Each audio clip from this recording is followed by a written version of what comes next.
Chapter 368. Not exactly, Li Mo replied. If you accept my allegiance, my wife will naturally pledge her allegiance to you. I hope that you'll be able to give her a lighter punishment. Thunderflame mulled over Li Mo's words. Before long, the tournament between the 7 cities would begin, and the Thunderflame family had already lost once, losing the right to manage the extreme darkness to the Feng family. The Darklands was a special region outside the boundaries of the 7 cities. It was home to casinos, brothels, and a host of other entertainment establishments. It was the most famous place on the Dark Abyss continent for spending money. Not only that, but there was also a spirit crystal mine famous for producing high-grade spirit crystals. Over the past 3 years, the Fengs had relied on the enormous income from the mine to increase their strength. Now they had the ambition to compete with the Thunderflame. If the Thunderflame lost to the Fengs again, they would very likely be replaced by the Fengs. They couldn't afford to lose this time. The Fengs had originally intended to send Thunderflame to participate in the tournament, but he died at Li Mo's hands. Now Thunderflame and Thunderflame had Thunderflame as well as Thunderflame. Li Mo was the one with the highest cultivation, so sending him was the best choice. As for Yun Ruoyan, she was someone the Silver Dragon Elder wanted. Thunderflame didn't have the right to decide. However, for the sake of appeasing Li Mo, Thunderflame decided to agree to his request verbally. Once Li Mo won the tournament, everything would be much easier. Li Mo only mentioned Yun Ruoyan to allay Thunderflame's suspicions. As long as Thunderflame didn't suspect him, his plan with Feng Yenyang would be halfway to success. Alright, this patriarch agrees to your request.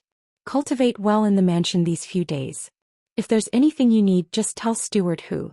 When it's time for the martial arts competition of the 7 cities, set off for the land of extreme darkness. The martial arts competition of the 7 cities will be held there. After Li Mo left, Thunderflame walked out of the back hall. Father, do you believe he'll swear loyalty to the Thunderflame? Thunderflame asked. He'd seen how stubborn Li Mo was. Not only was Li Mo stubborn, but even his woman Yun Ruoyan was extraordinarily stubborn. Tianhe. Thunderflame sat down on a chair and said, you can't completely trust everyone and you can't not trust them either.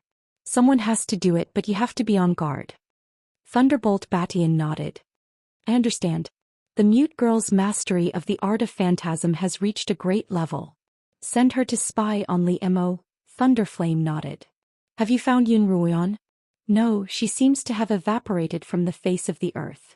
Thunderbolt Batian frowned and shook his head. I feel that the chances of her surviving under your lightning-attracting art are very small. Why are you so sure that she's still alive? It's not what I believe. Thunderflame replied, that's what the higher-ups have determined. If we don't find Yun Ruoyan soon enough, we won't be able to answer to them. Thunderbolt Batian's expression turned cold as he said, Son, increase the manpower and search again. Yun Ruoyan had been with the troop all this time, but she had once again disguised herself as an ugly girl and an old woman who worked in the kitchen. She had managed to easily deal with the guards of the Thunderclap family several times. Roughly half a month later, Li Mo headed to the darkest reaches of the city, accompanied by Thunderflame, and a black-clothed, masked woman. That woman was the mute girl who had been assigned by Thunderflame's side to keep an eye on Li Mo ever since he had left the City Lord's manor. She had been following Li Mo like a shadow. Li Mo could tell that she was an early 9th rank blade master, which wasn't considered high among the warriors of Thunderflame's manor. However, her concealment techniques were superb, and she was constantly shrouded in a ghostly aura. Sometimes she would appear and disappear so suddenly that even Li Mo couldn't detect her. The mute girl's existence had caused Li Mo quite a bit of trouble. Originally, he could have communicated with Yun Ruoyan through but with the mute girl's presence, the two of them had almost completely lost contact. Yun Ruoyan had also learned from Feng Yicheng that there was a black-clothed woman by Li Mo's side. After thinking for a long while, she came up with a solution.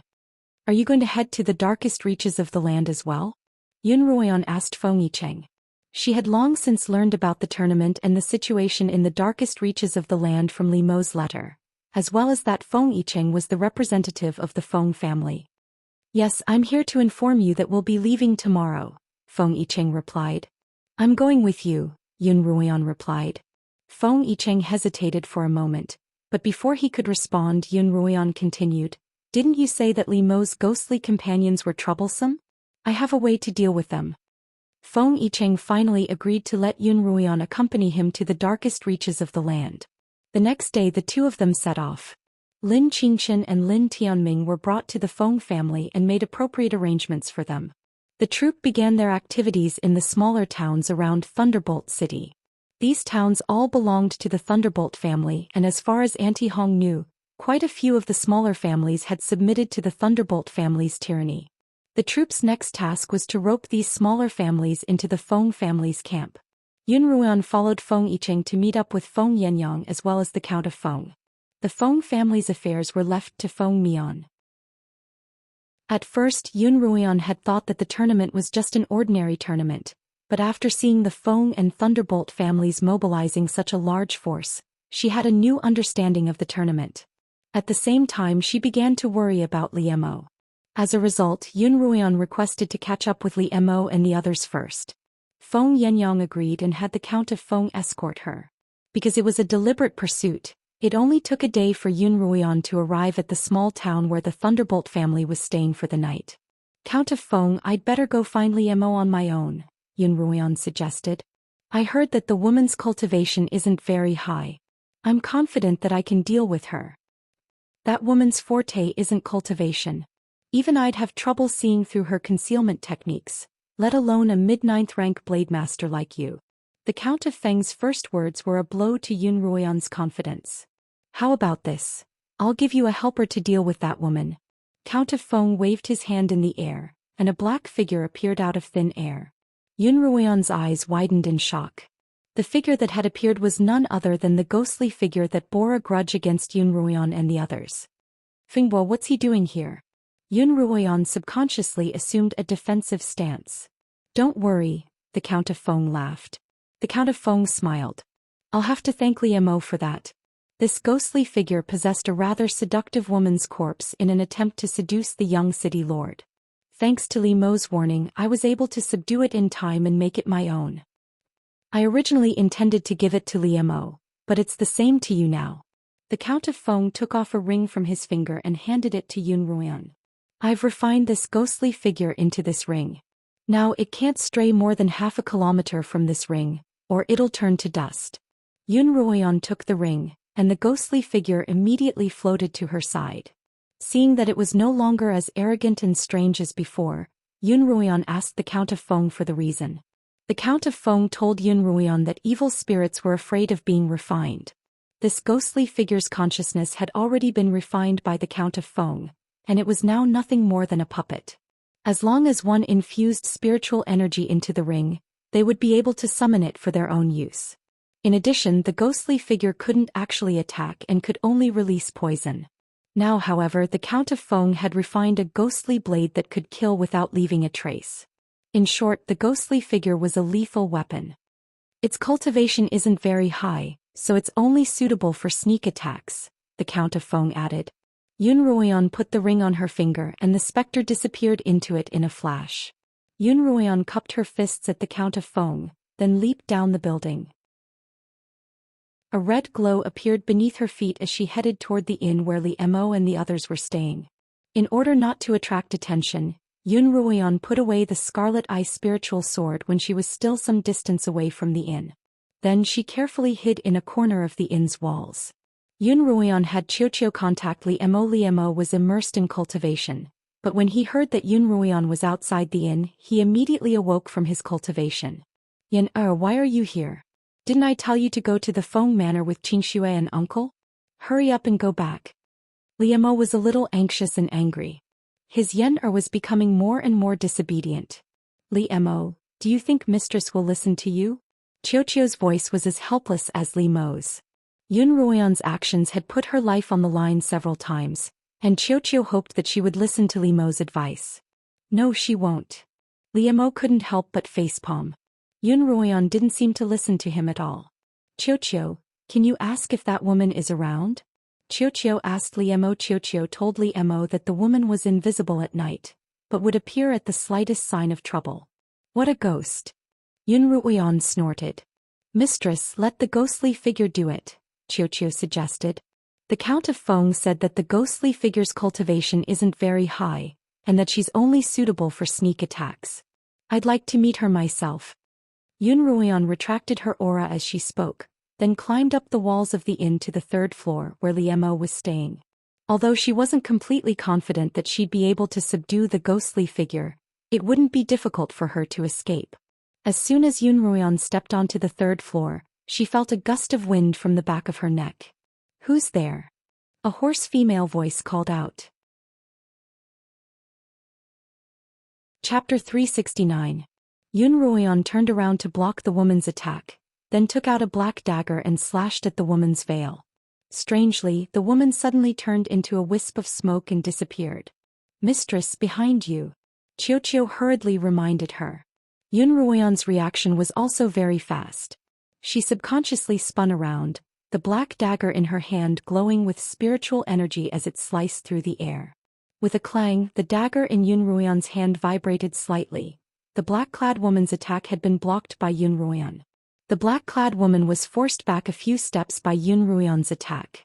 When she finally steadied herself, she held a black dagger in front of her in a defensive stance. "Who dares intrude on the Thunderbolt family's residence at night?" The woman's voice was unusually low and hoarse. If not for Yun Ruoyan's excellent hearing, she probably wouldn't have heard what she was saying. The woman's gaze immediately landed on the black dagger in Yun Ruoyan's hand, which Li Mo had obtained after killing Thunderbolt Rock. "That's Thunderbolt Rock's black crystal dagger. It looks like you're quite close to Li Mo." The mute woman's low voice was tinged with anger. The mute woman and Thunderbolt Rock had grown up together, and they often carried out missions together.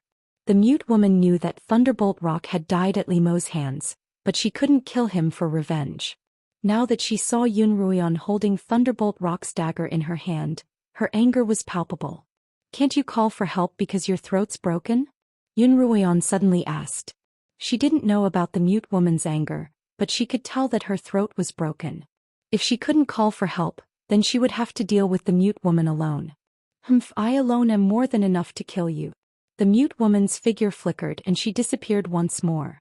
"I'm here on official business, not to play with you." Yun Ruoyan twirled the ring that the Count of Wind had given her, and she appeared soundlessly in the shadows of a corner. Ever since Yun Ruoyan had become a mid-9th rank blade master, she had always wanted to find someone to spar with. When she found out that a shadow-like woman had appeared by Li Mo's side, for some reason she felt an unprecedented thirst for battle. This, combined with her longing for Li Mo, had led to this confrontation. However, the woman was too ghostly and refused to face Yun Ruoyan head-on. As a result, Yun Ruoyan wanted to get rid of her as quickly as possible. "Master, that woman has completely concealed her presence. I can't sense her location either," Qiuqiu said. "Since you want to be a coward, I won't waste any more time with you," Yun Ruoyan said in a low voice. She turned around and prepared to jump down the stairs. Just then that familiar, dangerous aura appeared behind Yun Ruoyan once more. Yun Ruoyan was already prepared. She didn't move, but the dagger in her hand changed direction and stabbed behind her. However, it felt as if she were stabbing into thin air. Yun Ruoyan was prepared. She didn't move, but the dagger in her hand turned in a different direction, stabbing at Yun Ruoyan. Yun Ruoyan blocked with her dagger, repeatedly dodging the mute woman's attacks. She even managed to stab her several times, but the mute woman didn't seem to have a physical body. "You're dead meat. I can't kill the one in the house, but killing you will ease my hatred." The mute woman glared at Yun Ruoyan, her eyes filled with killing intent. Yun Ruoyan's lips curled up in a smile. "I don't want to play with you anymore." She then made a downward slashing motion with her hand. Yun Ruoyan's lips curled into a smile. "I don't want to play with you anymore." Then she made a slashing motion with her hand. Following Yun Ruoyan's movement, the mute woman felt a bone-piercing chill run from her head to her feet. Behind her, the ghostly black dagger sliced through her from head to toe as if it were tofu. The mute woman's veil fell off, revealing a black, withered face as well as a pair of sunken, unrecognizable eyes. She opened her mouth and spat out a mouthful of black gas, dissolving into a wisp of black smoke. So it wasn't a human. No wonder it was so strange. Yun Ruoyan turned the ring on her finger once more, and the ghostly woman disappeared into it. "That's a specter cultivated by a human," Qiuqiu said. but it's still a bit lacking against a real specter.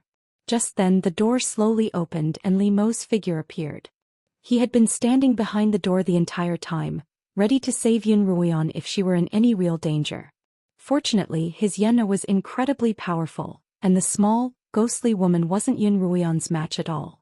You're getting more and more disobedient. What should I do with you? Li Mo's tone was reproachful and a little angry.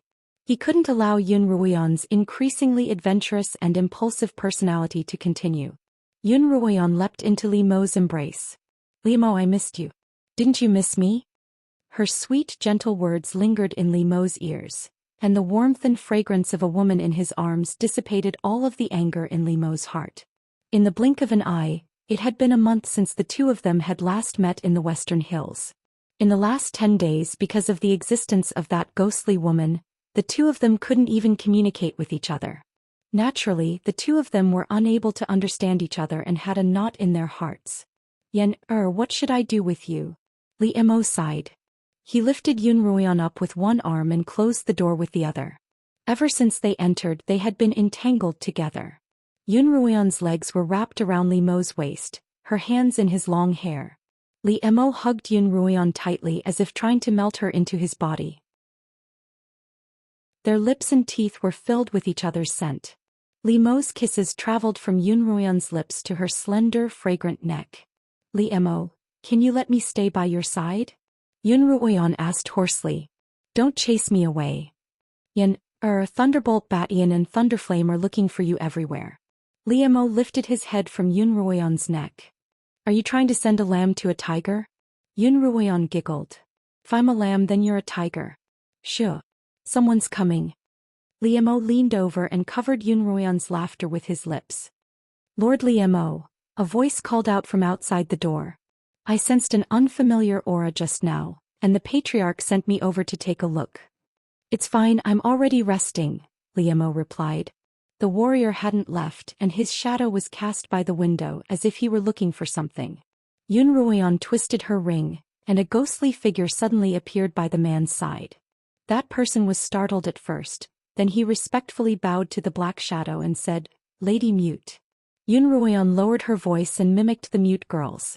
It was just a petty thief and I've already sent him away. Tell the patriarch that I'm here and there won't be any problems. After sending the man away, Yun Ruoyan suddenly had an idea. If I kill the mute girl, Thunderflame will definitely be suspicious. I'll disguise myself as a mute girl to confuse him. Li Mo frowned. He had personally experienced Thunderflame's temperamental and vicious nature, and he didn't want to put Yun Ruoyan in any danger. Isn't there a saying that goes, the most dangerous place is the safest? Thunderflame would never have guessed that the person he's wanted by the entire city would be hiding right under his nose. Yun Ruoyan lay on Li Mo's body, her soft lips rubbing against Li Mo's chiseled chin. That ticklish sensation spread from his chin to his entire body. Yun Ruoyan's coquettish voice rang out once more. That way I'll always be by your side. Don't you want that? That last sentence was like honey, wrapping itself around the softest part of Li Mo's heart. I really don't know what to do with you. Li Mo sighed softly as he wrapped his arms around Yun Ruoyan's petite, soft body, and turned her over, pinning her beneath him. The next day Yun Ruoyan took the mute girl's place and appeared by Li Mo's side. Although the mute girl was Thunderflame's subordinate, she cultivated in the art of phantasm. Usually, even Thunderflame and Thunderflame had never seen her face.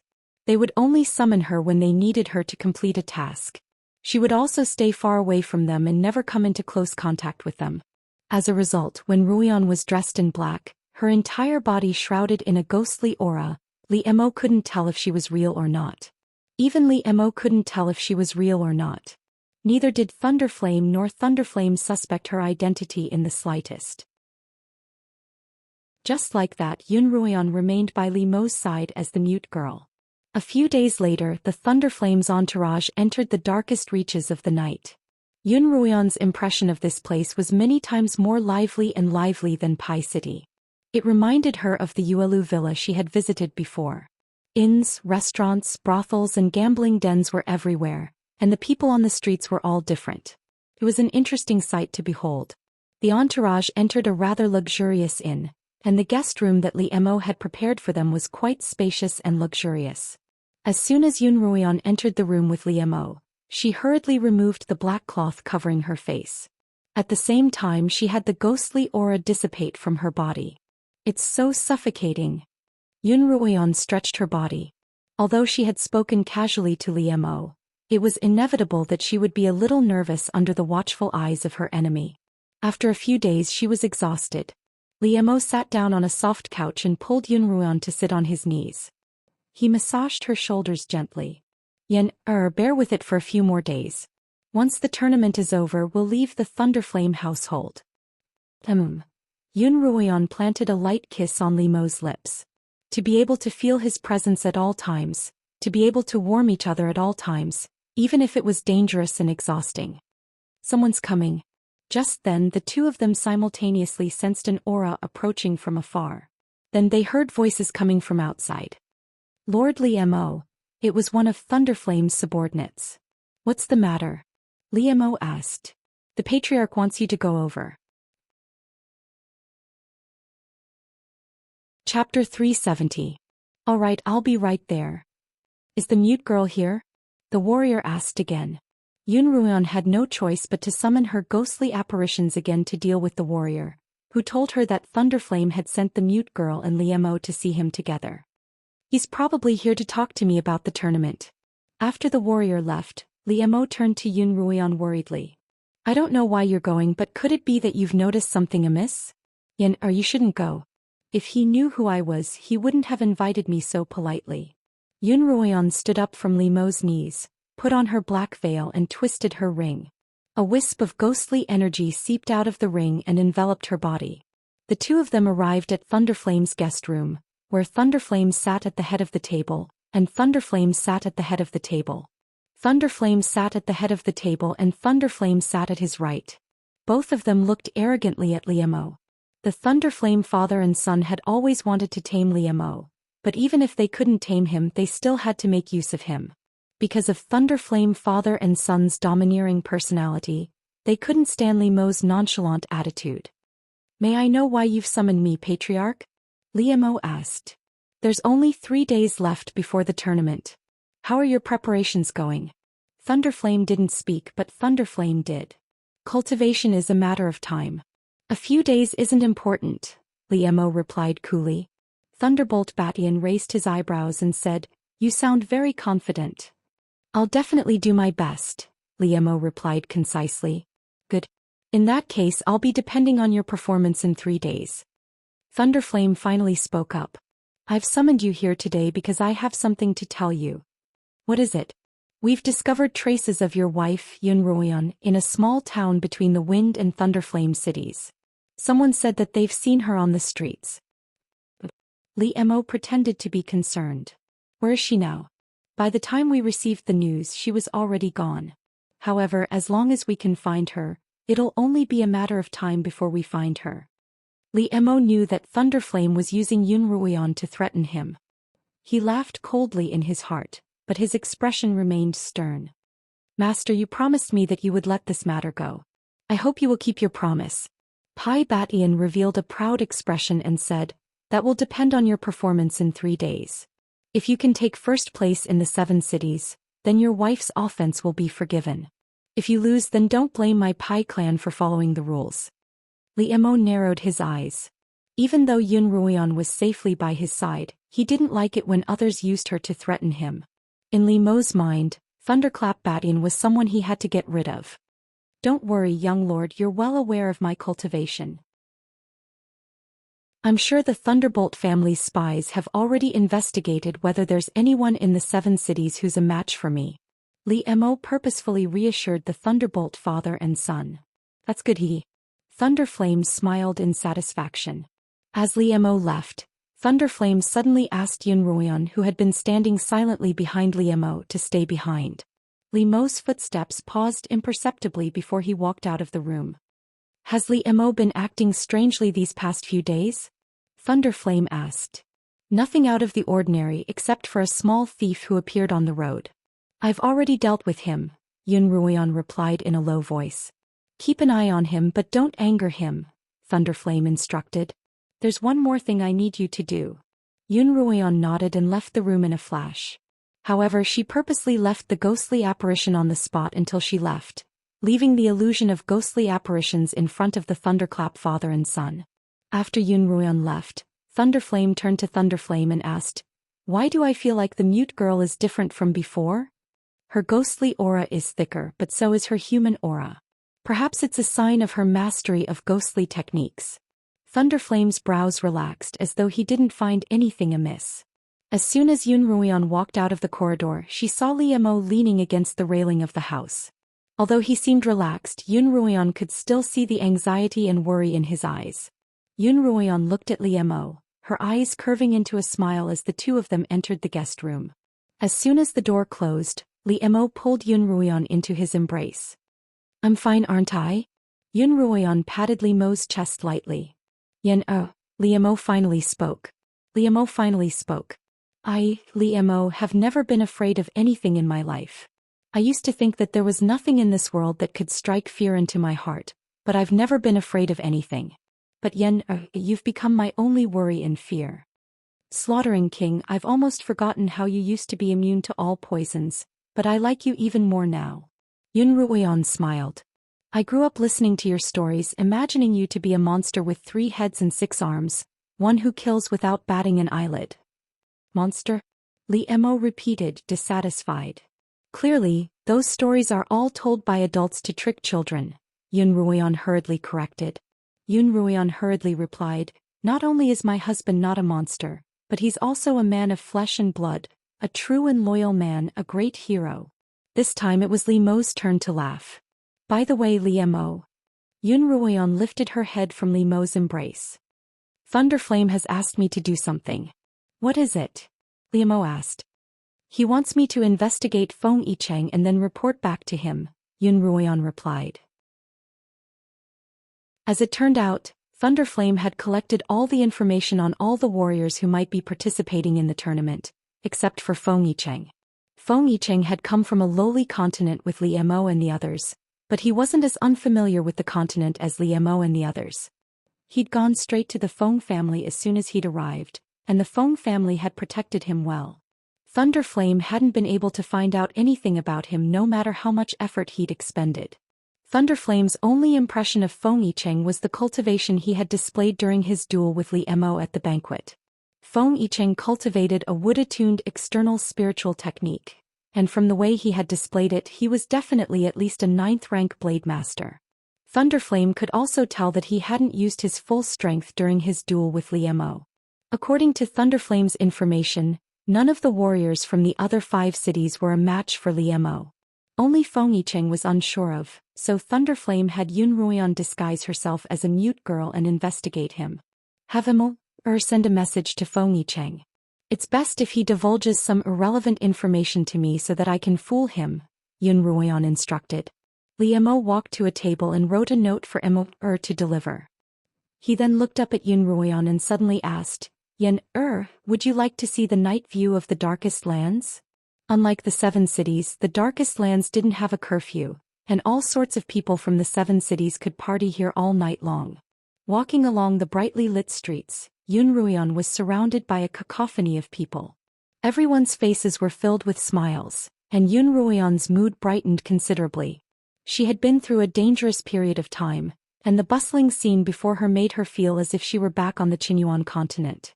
Yun Ruoyan maintained a distance from Liemo. But with the bustle of the city, as long as they didn't look at each other, they wouldn't have to worry about being spied on. Why do you think this place is called the Darkest Lands? It's clearly a paradise. Yun Ruoyan didn't understand. The more prosperous a place is, the more likely it is to be hiding some unknown darkness. Liemo continued walking forward. What darkness is there? Yun Ruoyan asked. This darkness can't be seen at a glance, but it's definitely there.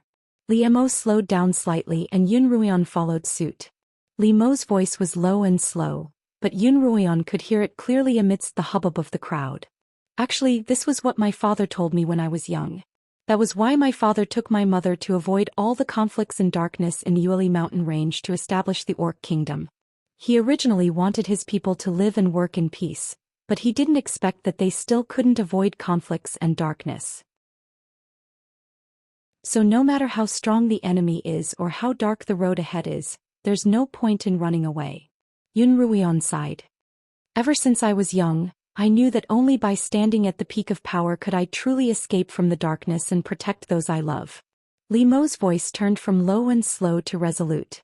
On the Qinyuan continent, Li Mo had already stood at the pinnacle of power and influence. But here on the Heiyuan continent where experts were everywhere, he was still a long way from reaching the peak. This was especially true after his battle with Fengbua and Thunderflame, which had left him feeling utterly powerless for the first time in his life.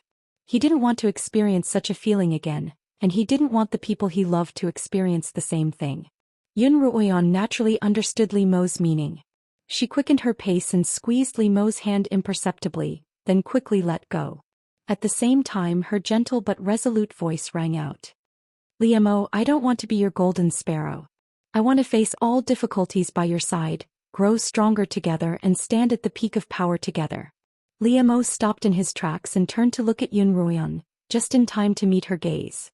Their resolute gazes intertwined, and two happy smiles blossomed on their faces at the same time.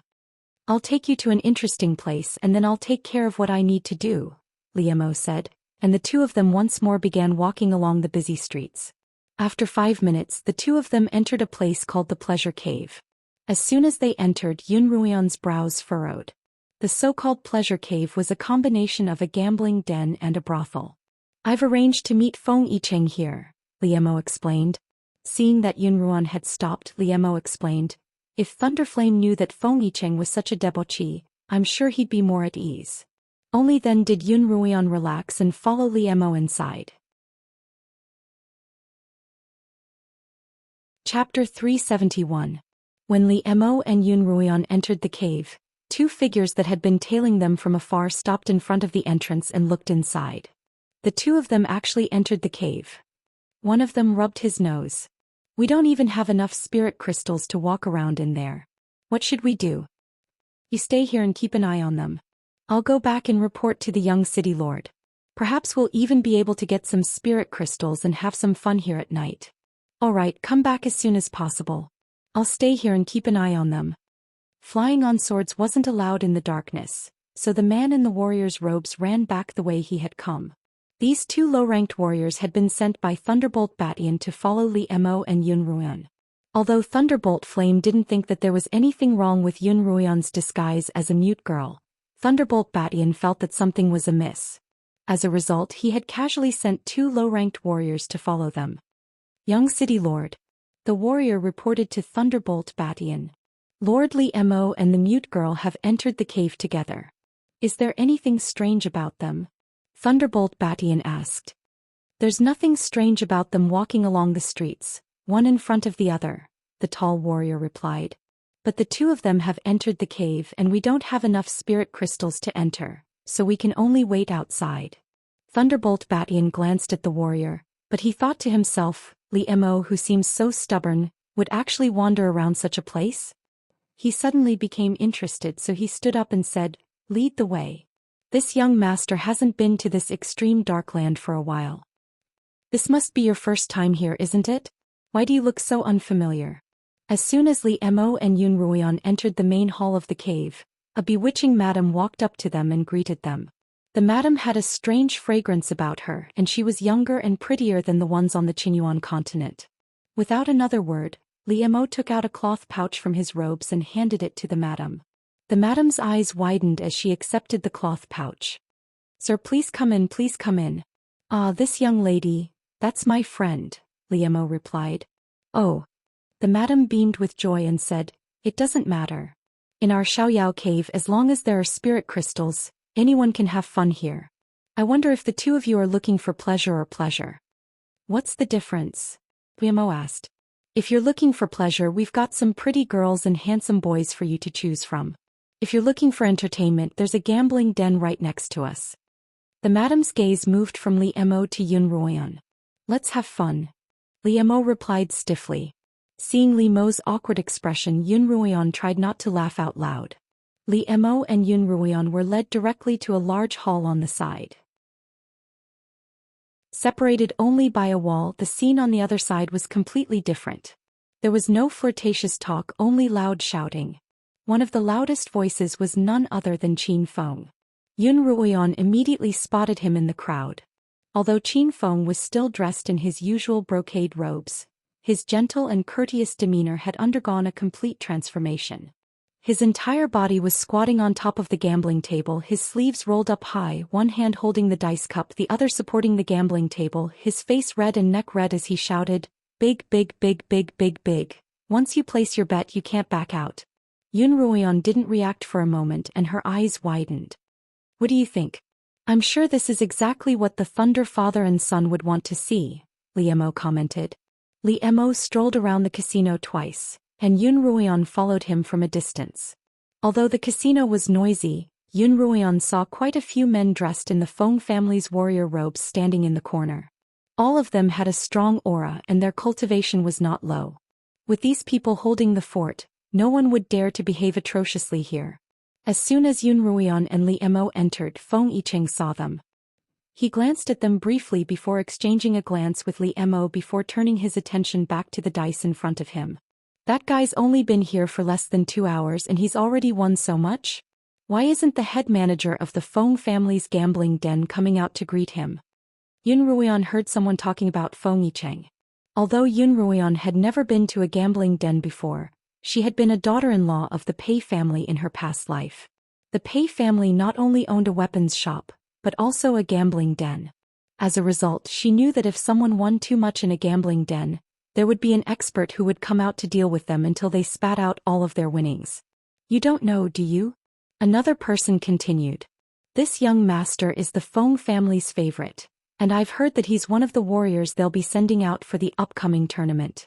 Even now, the Feng family is in charge of the entire territory, and he's still winning with his family's money." "Oh, so that's how it is." That person suddenly realized, "I just didn't expect the Feng clan to have such a playboy. This time Feng Yicheng's name is going to be famous among the warriors of the 7 cities," Yun Ruoyan thought. What an unusual way to make an entrance. Just one gambling session wasn't enough to achieve Feng Yicheng's goal. 2 hours later he returned to a nearby brothel. Liemo and Yun Ruoyan followed Feng Yicheng back to the brothel. By this time many of the gambling den's patrons had also entered the brothel, and the originally not too crowded brothel suddenly became crowded. Liemo found the brothel keeper and pulled out a bag of spirit crystals, then was led to a private room on the 2nd floor. The person sitting in the opposite room was none other than Feng Yicheng. At the moment, Feng Yicheng was sitting on a wooden armchair, one arm around a girl and laughing happily. Yun Ruoyan couldn't help but feel a little dazed by his appearance. She couldn't believe that the man in front of her was the same gentle and polite young master she knew. So a person can change their appearance completely? What an eye-opener, Yun Ruoyan murmured. No wonder the Feng family sent him to train and manage the troupe. He's definitely up to the task. This Feng Yicheng truly isn't simple, Liemo agreed. The auction for the human slaves will now begin. Following a loud shout, the crowd quieted down. Liemo called out to Yun Ruoyan. Yun Ruoyan looked at him. "You'll soon be able to see the darkness of the land for yourself," Liemo replied coolly. Yun Ruoyan's gaze followed the crowd downstairs. Cage carts were being pushed out from the back of the hall, each covered with a black silk cloth that obscured their view. A total of 5 caged carts were lined up in the middle of the hall. There are both men and women in today's auction. A young man with a pale face and a shrill voice stood by one of the caged carts. "Dear guests, please take a good look. If you've taken a liking to them, don't be stingy with your spirit crystals. These slaves can be used as humans or as livestock and they're definitely a bargain." The young man spoke with spiritual energy, and his shrill voice reverberated throughout the hall, causing Yun Ruoyan's hair to stand on end. The man held a long pole in his hand and as soon as he spoke, he lifted the black curtains of the first cage. The crowd saw 3 women dressed in beastkin sitting inside. Perhaps because they hadn't seen light for a long time, when the curtains were lifted, the 3 of them couldn't help but cover their eyes with their hands. Pure beastkin women from a low-level continent, 100 spirit stones each. Each of them has a beautiful figure and looks and they're definitely worth the price. The shrill voice called out again. The crowd of men below the stage all turned to look at the half-naked women in the caged carts. These 3 beastkin women must have been with Auntie Shay, having been separated from Xuejie's group in the hunting grounds. Xuejie's group of 30 had all perished in the spirit crystal mine, and the spirit-grade spirit crystals that they had exchanged their lives for were currently in Yun Ruoyan's pocket dimension. Yun Ruoyan couldn't help but feel a desire to protect the 3 women. Liemo, I owe the beastkin tribe a debt of gratitude. Can you think of a way to save them? Yun Ruoyan asked Liemo softly. Liemo thought for a moment. We can't do it ourselves. After the auction is over, I'll talk to the head of the Feng family. This is his territory after all, and he should have a way to save them. These 3 women didn't seem to be very old. By the time the matter was over and they went to the Feng family to save them, who knew what kind of state they would be in? Yun Ruoyan couldn't help but sigh. In the end, the 3 beastkin women were bought by a plump, middle-aged man for 500 spirit crystals. The second cage contained 3 men that Yun Ruoyan didn't recognize, and they were bought by a rough-looking man who couldn't be identified as a man or a woman. Across from her, Feng Yicheng was flirting with the 2 prostitutes by his side, while Li Mo's back was straight as if he were sitting in court. Yun Ruoyan stood silently behind Liemo, feeling a little bored. Look at the box on the left. Li Mo's voice suddenly rang out in Yun Ruoyan's ears. Yun Ruoyan turned to the left. A familiar figure flashed by, then was quickly obscured by a screen. It's Thunderbolt! Yun Ruoyan exclaimed. That's right, Liemo replied. Feng Yicheng's been putting on a show, and the main character has finally arrived. Next up are female slaves from the low-tier Qinyuan continent. Women from the Qinyuan continent are known for their petite figures and gentle temperaments, making them ideal for warming the bed. The starting bid is 150 spirit crystals, the young man called out as he used a long rod to remove the black silk cloth from the carriage. Li Mo's already straight back immediately tensed up, and Yun Ruoyan couldn't help but take a step forward. Because the silk cloth had been removed, revealing a man that Liemo and Yun Ruoyan knew. Chapter 372. Senior Sister Guan, Yun Ruoyan called out in her mind. The 3 girls in the carriage were all students of Kongming Academy, and Guan Ruliu was one of them. All 3 of them were still wearing the robes of Kongming Academy. The robes were made of a special material that was resistant to damage, but they were so dirty that they had lost their original color. 3 girls from the Qinyuan continent. The starting price is 150 stones per girl. Everyone hurry up and make your bids. I'll pay 600 spirit stones for 3, a burly man roared. 800 spirit crystals. Another person followed up with a price. When the price rose to 1,500 spirit crystals, it finally stopped. Liemo. Yun Ruoyan cried out anxiously. Senior Sister Guan, we have to save her. 2,000 spirit crystals. At this time, Feng Yicheng finally opened his mouth and made the first high bid of the night. 2,000 spirit crystals. A young master has offered a high price of 2,000 spirit crystals. The young man was so excited that his pale face turned slightly red. Yun Ruoyan finally relaxed. If she was bought by Feng Yicheng, she would be saved. Are there any other bids? Since no one else is willing to make a bid, 2,500 spirit crystals. At this time, a man's deep voice suddenly sounded. Yun Ruoyan froze. The person who had made the bid was none other than Liemo. However, Yun Ruoyan quickly regained her composure. The real show for Thunderclap Heavenly was about to begin. 3,000 spirit crystals. Feng Yicheng stood up from his seat. 3,500, Liemo replied without so much as a twitch of his eyebrows. 3,500, it's already 3,500. The young man was so excited that he couldn't even speak clearly. 4,000, Feng Yicheng continued. 4,500 spirit crystals. Liemo continued to bid. What do you mean, young Master Li? Feng Yicheng was the first to speak up. I saw these 3 girls first. Haven't you heard that a gentleman doesn't steal another's love? Sir Feng, I'm sorry. These 3 women are from the Qinyuan continent, and I'm also from the Qinyuan continent. Coincidentally, I'm acquainted with these 3 women, so I must save them no matter what. Please, Sir Feng, fulfill my wish. Young Master Li, I, Feng, have never known what it means to help others achieve their goals. These 3 girls from the Qingyuan continent are mine. Let's see who has more spirit crystals. Feng Yicheng's face had the standard arrogant smile of a hedonistic young master. Who is that young noble Li? He actually dares to challenge young noble Feng? Doesn't he know that the extreme darkness is the Feng clan's territory? I'm sure you don't know. Competing with the Feng clan in the Feng clan's territory is simply slapping your own face. That's hard to say. Do you know who that young Master Li is? A man dressed as a warrior said. I don't know. Do you know? I've seen him at the Thunderbolt clan's banquet. He used to be a slave of the Thunderbolt clan, and he defeated the warriors of 6 cities by himself. His cultivation is quite impressive, and even that young noble Feng lost to him. Since he's here now, he must be representing the Thunderbolt clan in the tournament, the warrior said. So he's from the Thunderbolt clan. No wonder he dares to challenge the Feng clan. These are the only 2 clans on the entire Dark Abyss continent who would dare to fight each other. I didn't think they'd start fighting before the tournament even started. Looks like there's going to be a good show tonight, a busybody said excitedly. Don't think you can be arrogant just because you're in the Feng clan's territory. The Thunderbolt clan is the true ruler of the Dark Abyss continent. Li Mo's face was filled with anger. The true ruler of the Dark Abyss continent? What a joke. Feng Yicheng laughed disdainfully. That was 3 years ago. Everyone on the Dark Abyss continent doesn't know that the ruler of the Darkest Lands is the ruler of the world. Once the Darkest Lands fall into our hands, the Thunderbolt clan won't be able to lay a finger on it. Their position as the ruler of the Dark Abyss continent will gradually become nothing more than a pipe dream. Behind the screen, Thunderbolt Batian sat on an armchair.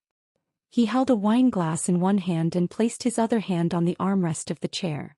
With a cracking sound, the wine glass was crushed, and the armrest of the chair also made a rattling sound. Young City Lord, a warrior beside Thunderbolt Batian spoke up.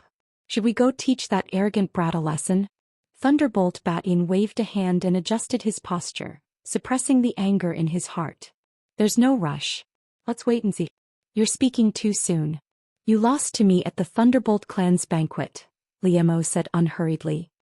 Feng Yicheng's face reddened at Li Mo's words. I didn't rest well that day, and the match with you was a sudden one. I wasn't prepared and lost to you. In that case, are you ready for today? Li Mo asked, the challenge in his tone obvious. What, do you want to fight here? Feng Yicheng retorted. Don't forget where you are. This is the Feng family's territory. How can a slave from the Thunderbolt clan come here and cause trouble? Young masters, the young man downstairs hurriedly advised. Our little shop can't withstand the anger of the 2 young masters. We are here to seek pleasure, not to fight. However, using money to fight is not a bad idea. On the martial arts stage we compete in martial arts, but in this auction we compete in wealth.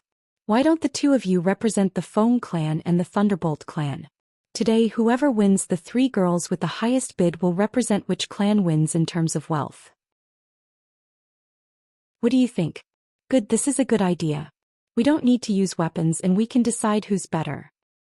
The tournament is in 3 days, so let's use our wealth as a warm-up and watch the show in advance. The crowd below the stage jeered.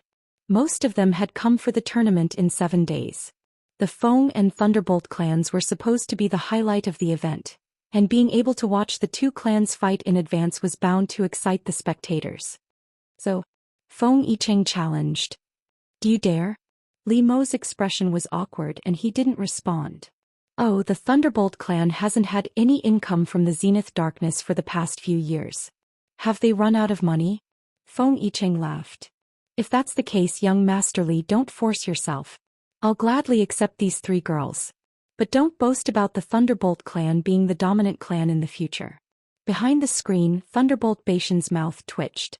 The Thunderbolt clan's position as the dominant clan was more important to the Thunderbolt clan than anything else. For the sake of this position, the Thunderbolt clan had done everything they could. How could they tolerate someone tarnishing their clan's reputation in front of so many people? Thunderbolt Batian beckoned for a warrior beside him to come over.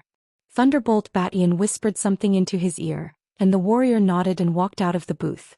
Li Mo's gaze casually swept across Thunderbolt Batian's booth. When he saw that one of the figures behind the screen was missing, His lips curved in an almost imperceptible smile. However, his tone was slightly discouraged. Unfortunately, I came out in a hurry and didn't bring enough spirit crystals. Before Li Mo could finish speaking, a voice rang out from behind him. Lord Li Mo, please wait. Following this voice, a warrior walked up to Li Mo's side and whispered a few words into his ear. Li Mo's discouraged expression immediately disappeared, replaced by a faint smile. Yun Ruoyan was close enough to hear the warrior say to Li Mo, "The young governor doesn't want you to worry about the spirit crystals. You have to win this auction tonight and don't let the Thunderbolt family lose face. Tell the young city lord not to worry. Li Mo will definitely beat that brat from the Feng family," Li Mo replied. After the warrior left, Li Mo looked downstairs and asked, "What was the bid just now?" The youth hurriedly replied, "Young Master Li just bid 4,500 spirit stones." 5,000, Feng Yicheng said without hesitation. 5,500. Li Mo didn't even frown. After all, they weren't the ones who were going to lose face. 6,000. 6,500.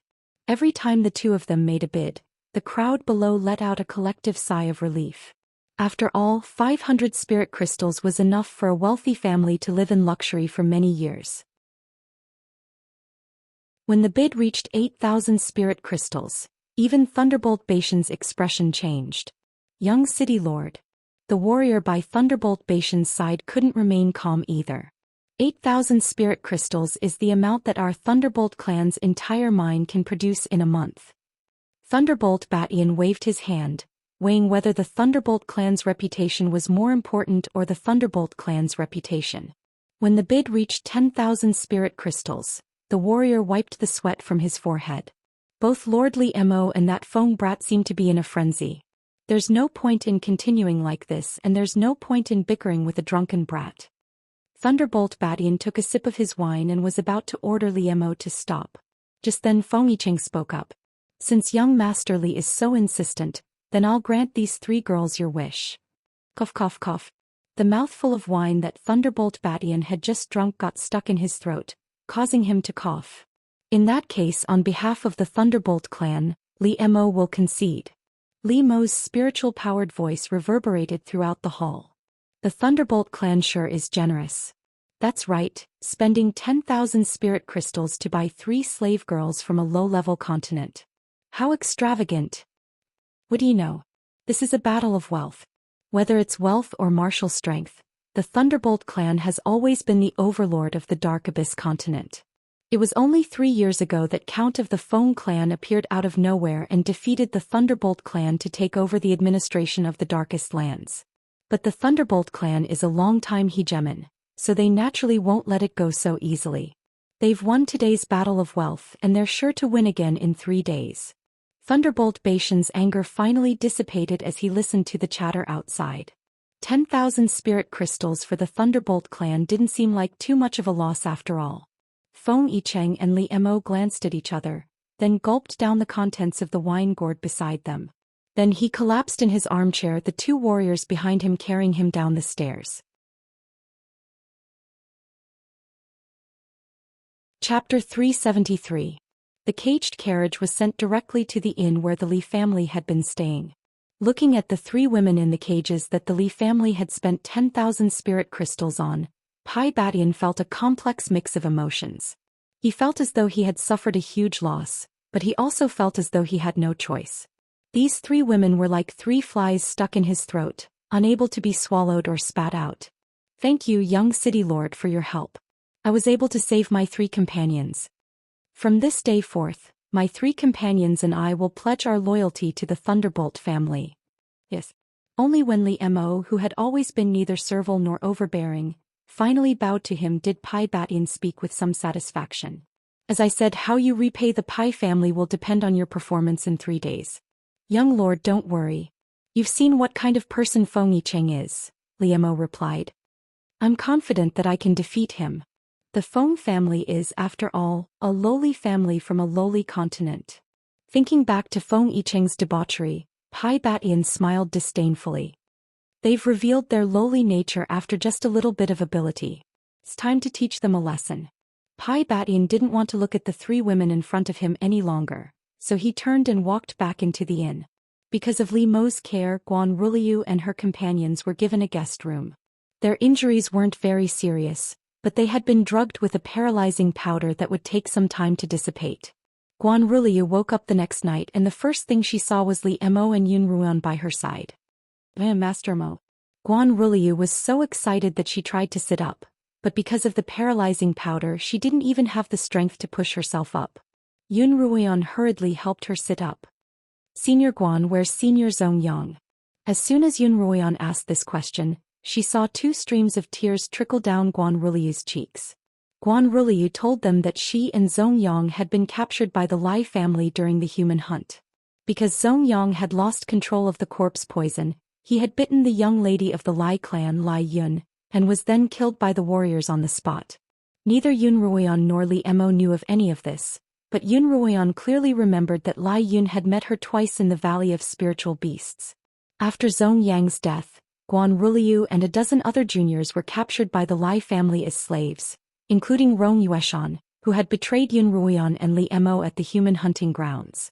On the way to Lai City, everyone plotted to find a chance to escape.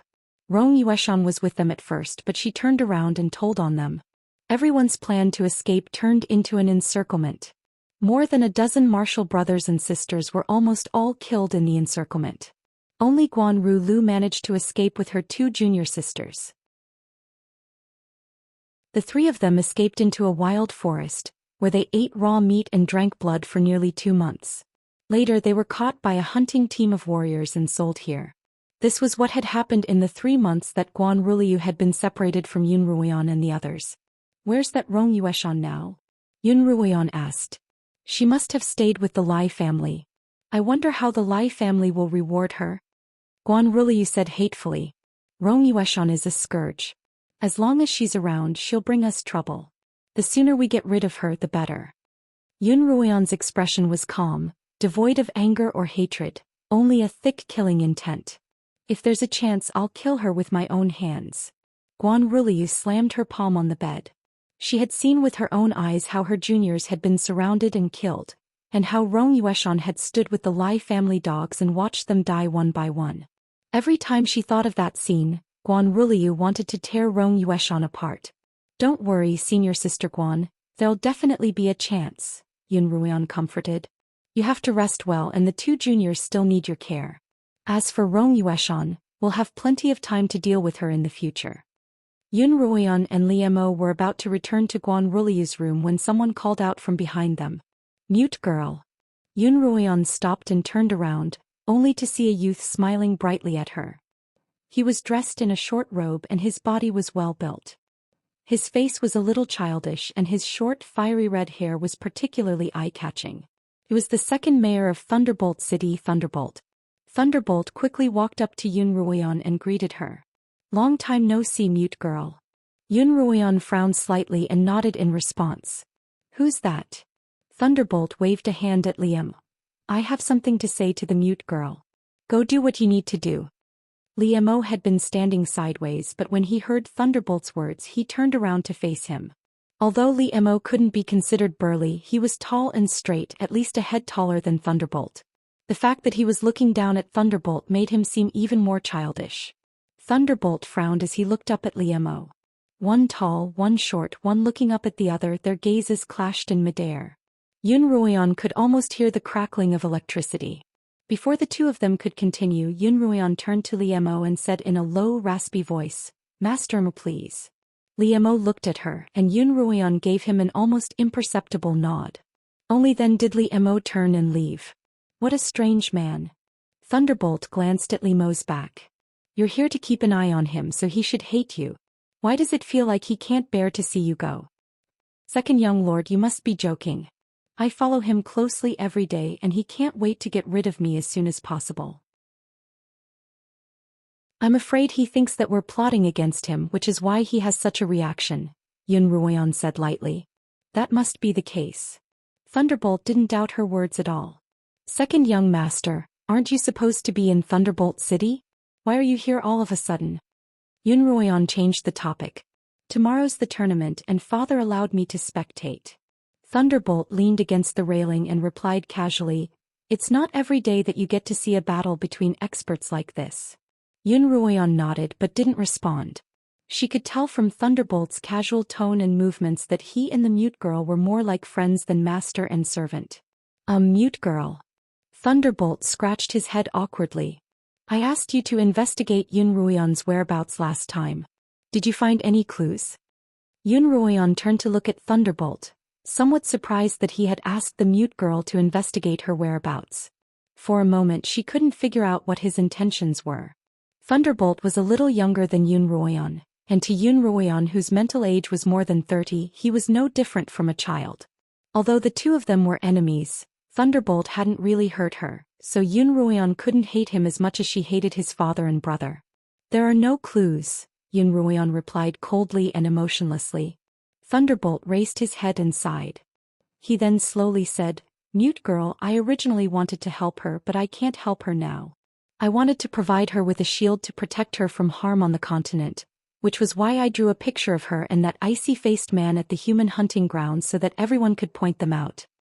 I'd thought that if I brought the two of them to the Thunderbolt Manor, even though that icy-faced man had offended the Thunderbolt family, given his cultivation he'd be able to get a good job in the Thunderbolt Manor. As for Yun Ruoyan, with my protection she wouldn't have to worry about anything. But I didn't expect things to turn out this way. If I'd known, I would have let the two of them go. Thunderbolt looked into the distance, his eyes filled with worry and self-blame. I wonder how she's doing now that she's out on her own. And that icy-faced man, he doesn't seem worried at all. He doesn't look like a husband at all. Thunderbolt looked at Yun Ruoyan seriously. Mute girl, why would such a good girl like Yun Ruoyan fall for someone as cold as him? If she's looking for someone, she should be looking for someone as cute and caring as me. Ahem. Yun Ruoyan's coughing interrupted Thunderbolt's words. She hadn't expected Thunderbolt to fall for her, and she was shocked by his sudden outburst.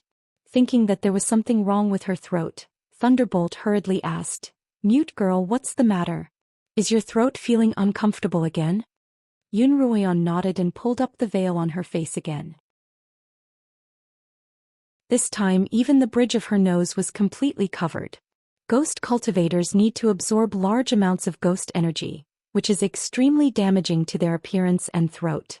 My brother told me that they'll end up looking neither human nor ghost, living a life worse than death. Thunderbolt looked at the mute girl that Yun Ruoyan had disguised as. I've never had any friends since I was young, but you're the only one I can talk to. I'm still trying to persuade you. As long as you're willing, I'll plead with father on your behalf. There's no need. Yun Ruoyan immediately shook her head. I'm fine now. That Yun Ruoyan, you don't have to look for me anymore. Why? Thunderbolt stared at Yun Ruoyan in confusion. Didn't you support me before? You said that I should courageously pursue the person I like. You've caused her so much trouble, so she definitely doesn't want to see you. Besides, the city lord and the young lord are both trying to capture her. What are you going to do about her? Yun Ruoyan looked away, avoiding Thunderbolt's burning gaze. Second young lord, if there's nothing else, I'll be taking my leave. Yun Ruoyan turned and left, leaving Thunderbolt staring blankly at the railing. I heard that you used 10,000 spirit crystals to buy 3 female slaves from the Chengyuan continent last night. Thunderbolt asked Thunderbolt Batian in his room.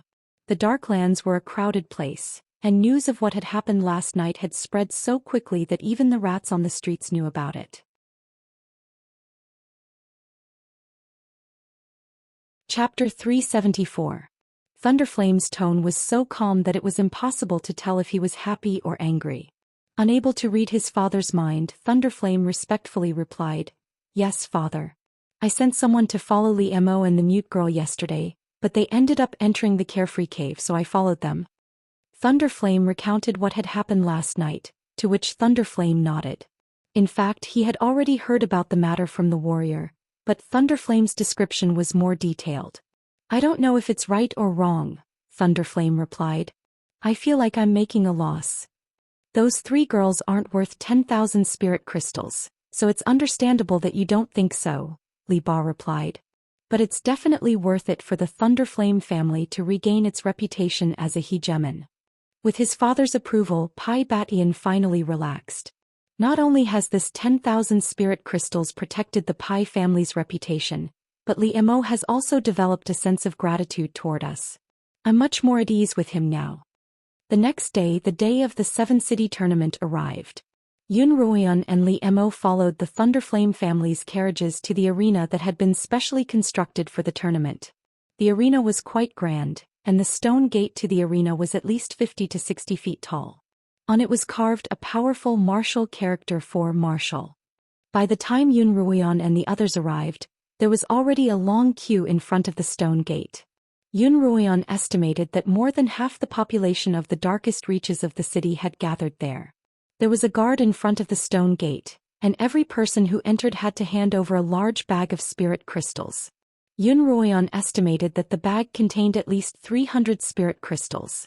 Yun Ruoyun followed behind Li Mo and the Thunderflame family as they were ushered through the stone gate.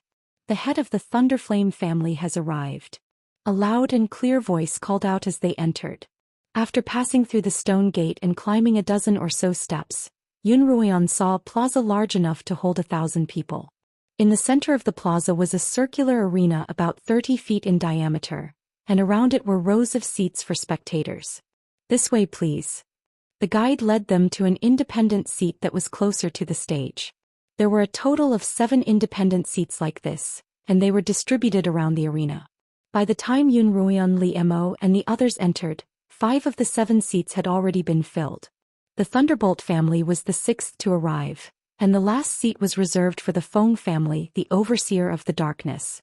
Thunderflame sat in the main seat in the middle, while Thundersun and Thunderbation sat on either side of Thunderflame.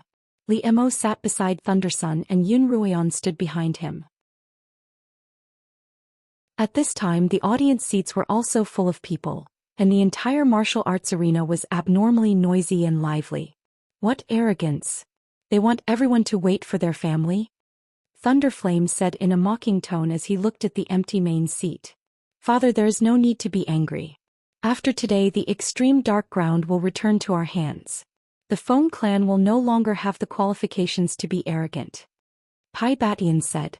Ice Cube face. Yun Ruoyun glanced at Thundersun as he spoke to Li Mo. "Don't die on the arena, or Yun Ruoyun's going to blame it on me." Li Mo glanced at him coldly but didn't reply. "The head of the Feng family has arrived." A voice announced and everyone's gaze turned toward the entrance of the arena. Feng Yenyang walked in with the Feng family's entourage. The Feng family members were all dressed in luxurious embroidered robes, and they stood out in contrast to the other warriors in the arena. Feng Yenyang had a smile on his face and he looked like a wealthy merchant. Feng Bo and Feng Yicheng accompanied him as they walked toward the Feng family's main seat. "Those Feng family members are so boring. That Feng Yicheng isn't too bad." A youth's voice came from the Lai family's seat not far from Yun Ruoyun's. Yun Ruoyun tilted her head to the side and saw a youth dressed in a purple robe with a somewhat sinister air about him. "Lai Sun, what do you mean?" Thundersun turned toward the youth as well. This youth was the Lai family's young lord, Lai Sr. "Last night Feng Yicheng and I fooled around in the Xiaoyao cave, and thanks to him, we won more than 1,000 spirit crystals." Lai Sun laughed. "Then the two of us went to the brothel and we had so much fun." Thundersun frowned. "Your sister's still on the brink of death and you're still in the mood to fool around in the Xiaoyao cave? My poor sister's probably hopeless." Lai Sun sighed, but there wasn't a trace of sadness in his voice. "After being bitten by that monster, she's become a monster as well.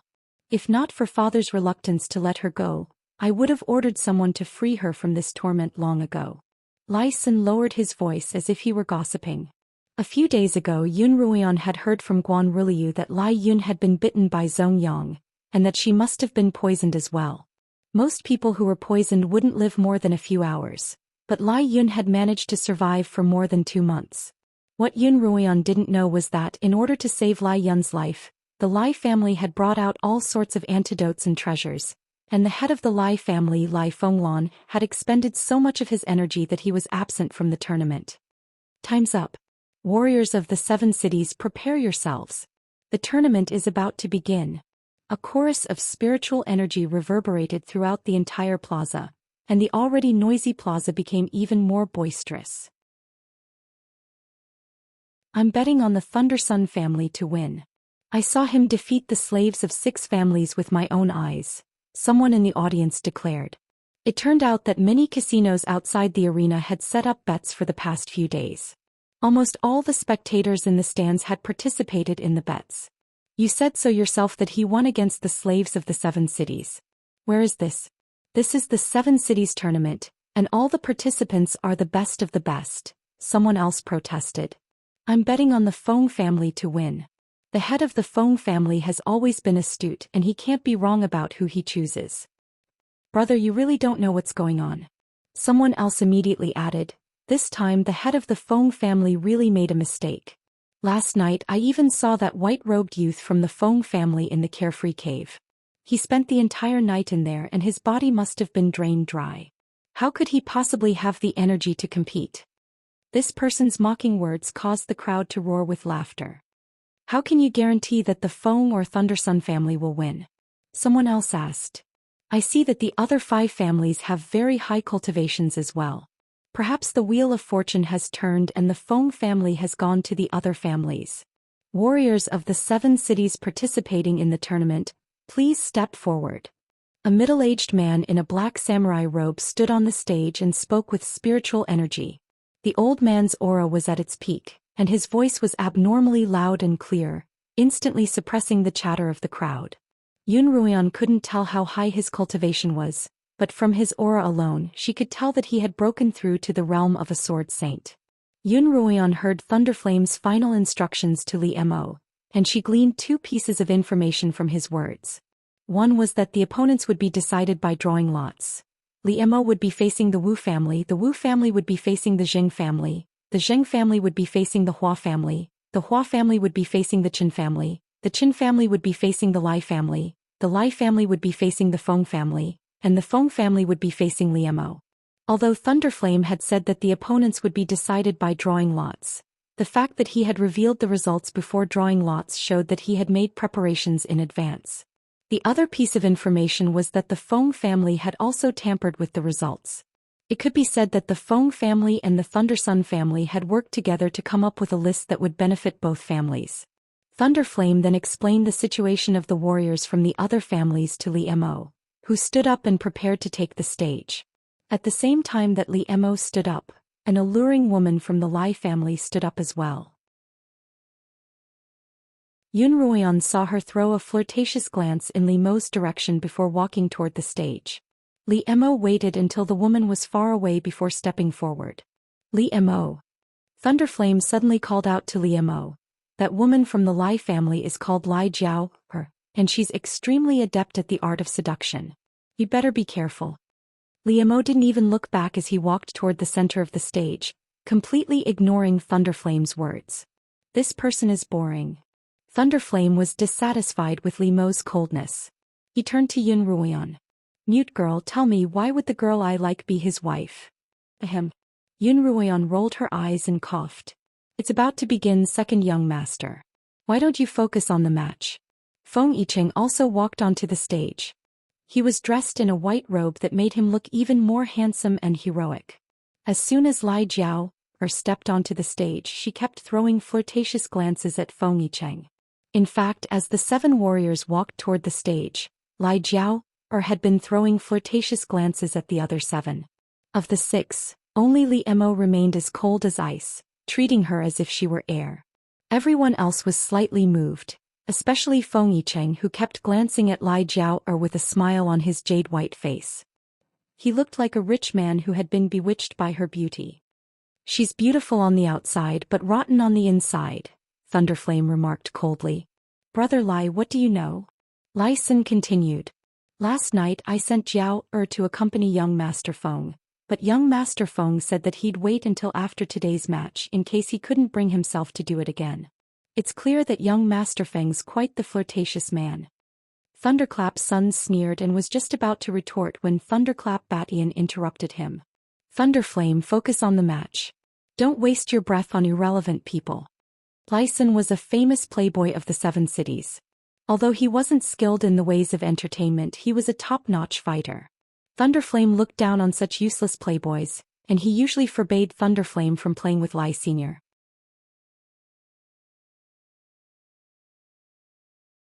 Chapter 375.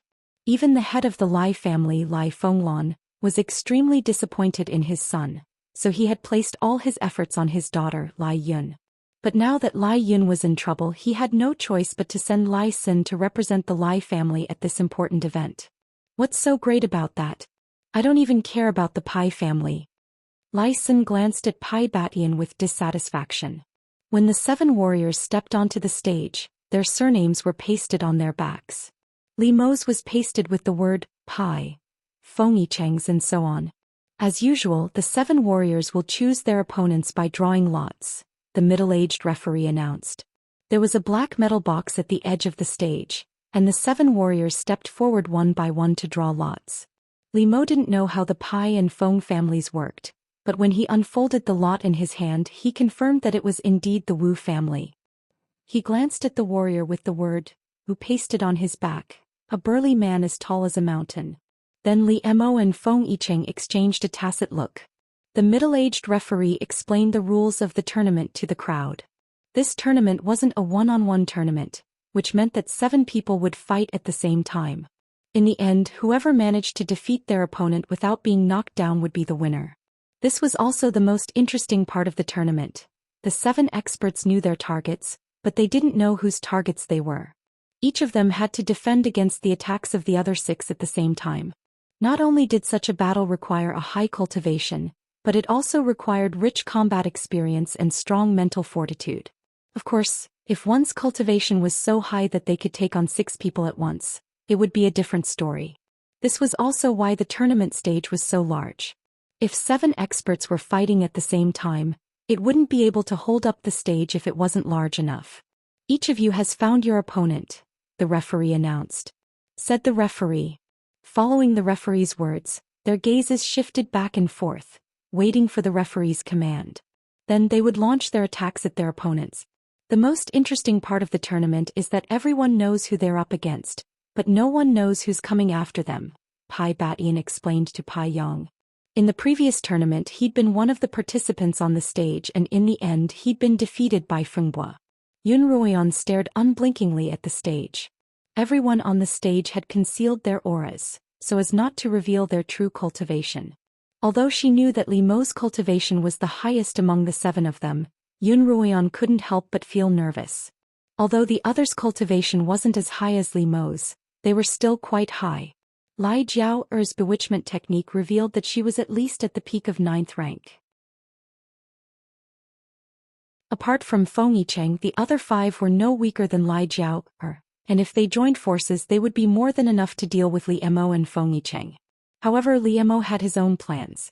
The person he wanted to deal with was the Wu family's warrior, and the person who wanted to deal with him was Feng Yicheng.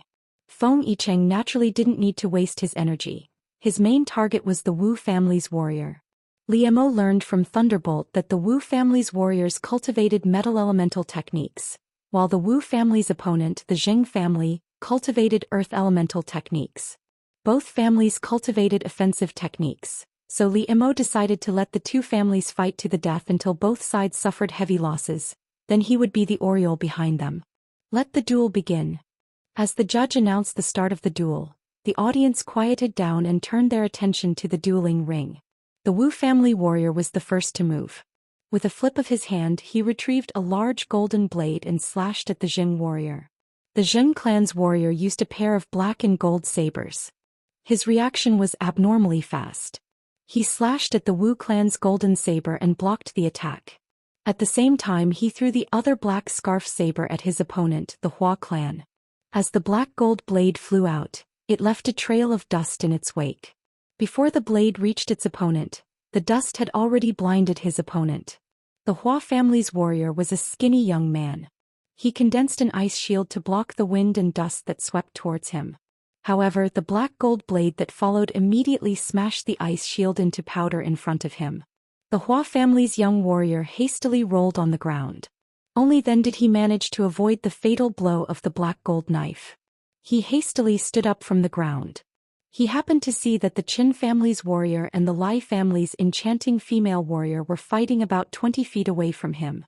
The young warrior of the Hua family clawed at the air, and a long ice spear appeared in his hand. Then he raised the spear high and hurled it towards the warrior of the Qin family who was fighting. The Qin warrior was fighting fiercely with the enchanting female warrior when he suddenly felt a gust of cold wind behind him. When he turned around, he knew something was wrong and hurriedly tried to dodge. However, the enchanting female warrior of the Lai clan wrapped the long whip in her hand around the upper body of the Qin clan warrior. The Qin clan warrior's figure only paused for a moment before the ice spear mercilessly stabbed into the chest of the Qin clan warrior. "Thanks, big brother." The enchanting female warrior winked at the Hua warrior. The Hua warrior happened to be looking at the female warrior as well. When their gazes met, the Hua warrior felt a pleasant dizziness wash over him. However, this pleasant dizziness was accompanied by an intense pain in his neck. It turned out that in that short moment of dizziness, the Zheng clan's warrior had unknowingly appeared behind him, and without saying a word, he had slit his neck with a blade. Bright red blood sprayed onto the stage, eliciting screams from the thousands of spectators. Most cultivators on the Heiyuan continent were 8th rank blade masters, and 9th rank and above were considered above average. Today the 7 warriors on the stage were all at the peak of the Sword Saint realm.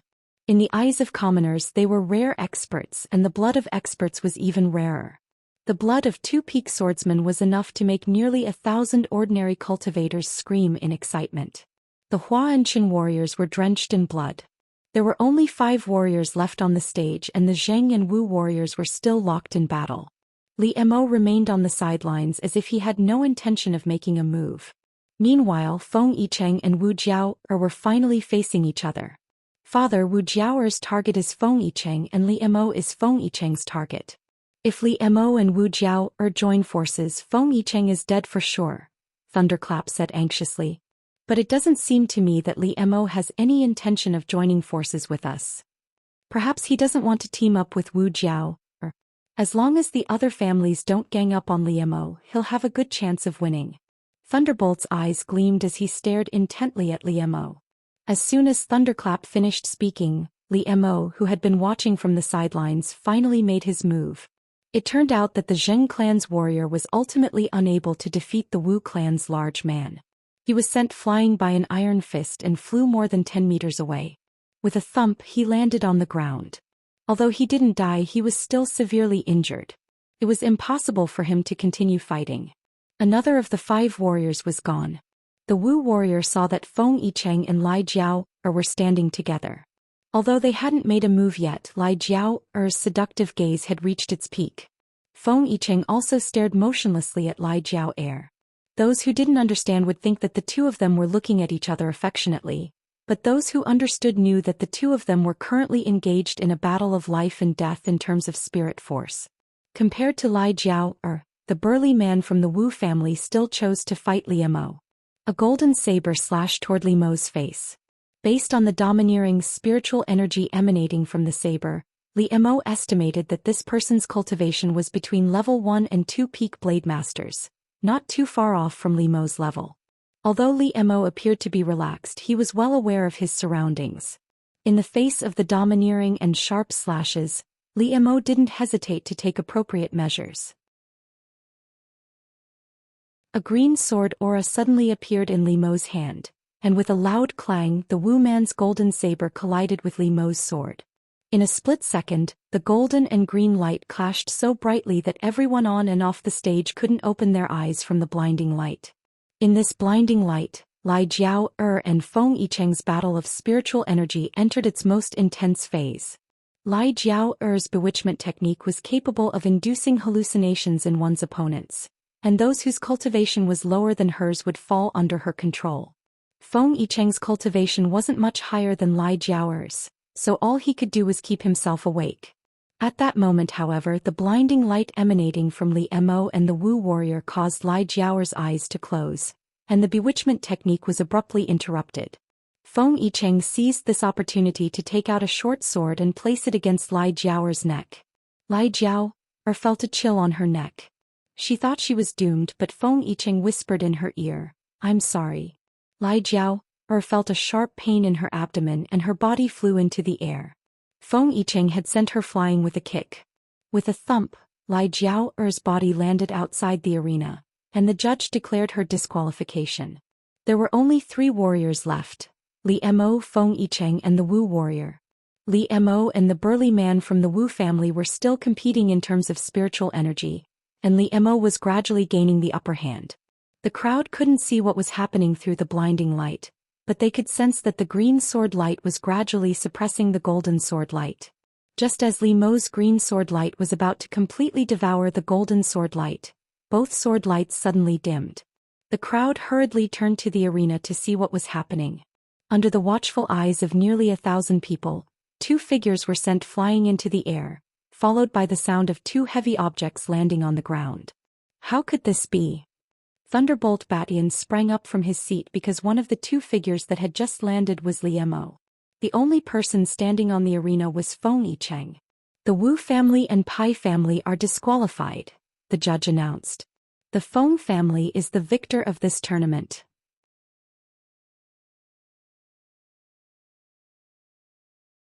Chapter 376. Impossible. Thunderbolt and Thunderbolt Batian and Thunderbolt Flame stared at the stage in disbelief. Only Feng Yicheng was left on the massive stage. Li Mo and the Wu family's burly warrior were both lying on the ground outside the stage. The 2 of them weren't seriously injured. Li Mo brushed off the dust on his body and stood up. The Wu warrior also stood up, but his expression was rather puzzled, as if he hadn't realized what had just happened before he was already lying on the ground. Feng Clan won, Feng Clan won. A portion of the audience in the stands who had bet on the Feng family's victory let out thunderous cheers at this moment. What happened? At the same time, many people voiced out their doubts. How did the Wu family and the Thunder family get defeated? How did the Feng clan win? How could that kid from the Feng clan win? Thunderflame glanced at Sui Batian beside him. Apart from disbelief, there was also doubt in his voice. Didn't you say that the kid from the Feng family is an idiot? How did he win? Sun doesn't know either. There must be something fishy going on. Thunderbolt Batian was just as shocked by this outcome as Thunderbolt Flame. When 2 great perfection realm experts battled, anyone with a cultivation lower than the 2 of them would not be allowed to interfere. Otherwise, they would definitely be injured by the spiritual energy attacks generated during the battle. According to Thunderclap Baishan's understanding, Feng Yicheng's cultivation wasn't higher than Li Mo's and the Wu family's warriors, so it was impossible for him to kick them off the stage. Both Thunderflame and Thunderbolt Batian were aware of this. Therefore, there was only one possibility for such a situation to occur. One of Li Mo and the Wu family warrior had thrown both the opponent and himself out of the arena, and this must have been intentional. Thunderflame was very familiar with the Wu clan and the Wu clan's warrior who was participating in the tournament. The Wu family had always been on good terms with the Thunder family, and Thunderflame was certain that the Wu family would never do such a thing for the Feng family. In that case, the only possible culprit was Li Mo. Li Mo. Thunderbolt spat out, then turned to Thunderbolt Batian. Summon him. Yes, I will go now. However, Thunderbolt Batian didn't manage to find any trace of Li Mo. After the duel, in order to avoid chaos, the defeated warriors were allowed to leave through another passageway. After Li Mo left the stage, he left the arena according to plan, where someone from the Feng family would receive him. From there he would head straight to the hiding place the Feng family had arranged for him, and from then on he would be at odds with the Thunder family. When Thunderbolt Batian didn't find Li Mo in the arena, he immediately had a bad premonition. He hurriedly returned to report to Thunderbolt before leading his men out of the arena to track down Li Mo. Everyone quiet down. At this time the Feng clan master Feng Yenyang stood up from his seat. His voice was not loud or high-pitched, but because of his thick spirit energy his voice was gentle. His voice echoed throughout the square, and the square filled with nearly 1,000 people quieted down. Thunderbolt Yenyang held a red wooden box in his hand. He opened the box and revealed a black jade-like seal in his palm. He held it high in front of everyone. According to the rules set by the 7 cities, as long as you win the tournament of the 7 cities once every 3 years, you will be granted the right to manage the extreme darkness until the next tournament of the 7 cities. Feng Yenyang paused for a moment before continuing. The Feng clan was lucky enough to win the 7 cities tournament once again, so the Feng clan will continue to manage the extreme dark place. This black crystal seal that represents the management of the extreme dark place will be kept by the Feng clan for the next 3 years. The Thunder family had an unfair advantage. At this time, a voice suddenly sounded from the audience. The young master of the Feng family is obviously not a match for the warriors of the Pai family and the Wu family. He won disgracefully. He must have cheated. Yes, he must have cheated. We didn't see what happened at all. That's right. Why were the Thunder and Wu family's warriors lying on the ground all of a sudden? Their cultivations were clearly higher than the young master of the Feng family. How could they have been defeated? As soon as this statement came out, there were many voices of doubt. Among the audience, there were many people with high cultivation and eyesight. In addition, they were the supporters of the Wu family.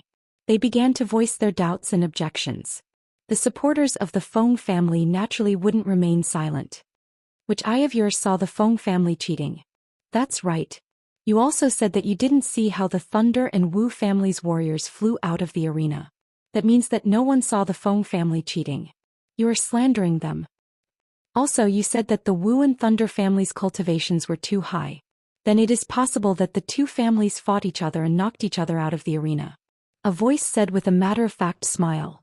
The rules of the competition is that the one who leaves the arena loses. No matter how the two clans left the arena, they are both out. The Feng clan is the winner without a doubt. The supporters of the two families had their own arguments and didn't give in to each other. The warriors in charge of order immediately became vigilant to prevent any excessive behavior that might lead to a chaotic fight. Everyone be quiet and listen to me. At this time Feng Yenyang spoke again. His voice once again suppressed the noise in the arena. This Feng does not deny that the Feng family won this time by luck. Therefore, this Feng represents the Feng family to decide that during the 3 years of my Feng family's management of the extreme darkness, each shop's management fee will be reduced by 10%. The Feng family had already reduced it by 10% 3 years ago. This time they lowered it by another 10%. This was an act of giving up a lot of benefits. The moment Feng Yenyang's words came out, the arena was quiet at first, then it was followed by thunderous cheers. Even those who opposed the decision couldn't help but admire the Feng clan head's generosity and shut their mouths. Compared to the Thunder clan's stingy and Thunderflame's iron fist, the humble and low-profile Feng Yenyang of the Feng family was obviously more popular. We accept the Feng family's management of the extreme darkness. Yes, we welcome the Feng family to continue managing our joy ground.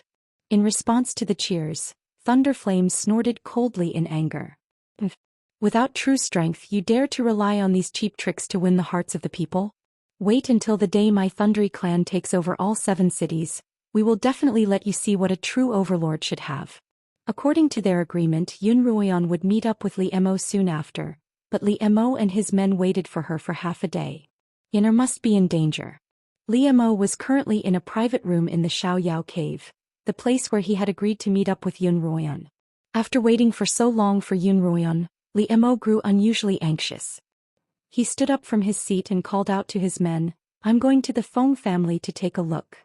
Li Mo's men couldn't stop him and he quickly left the Xiaoyao cave. Just then, descended from the sky and landed on Li Mo's shoulder. Li Mo frowned as he took out a slip of paper from Immerse's lap and opened it.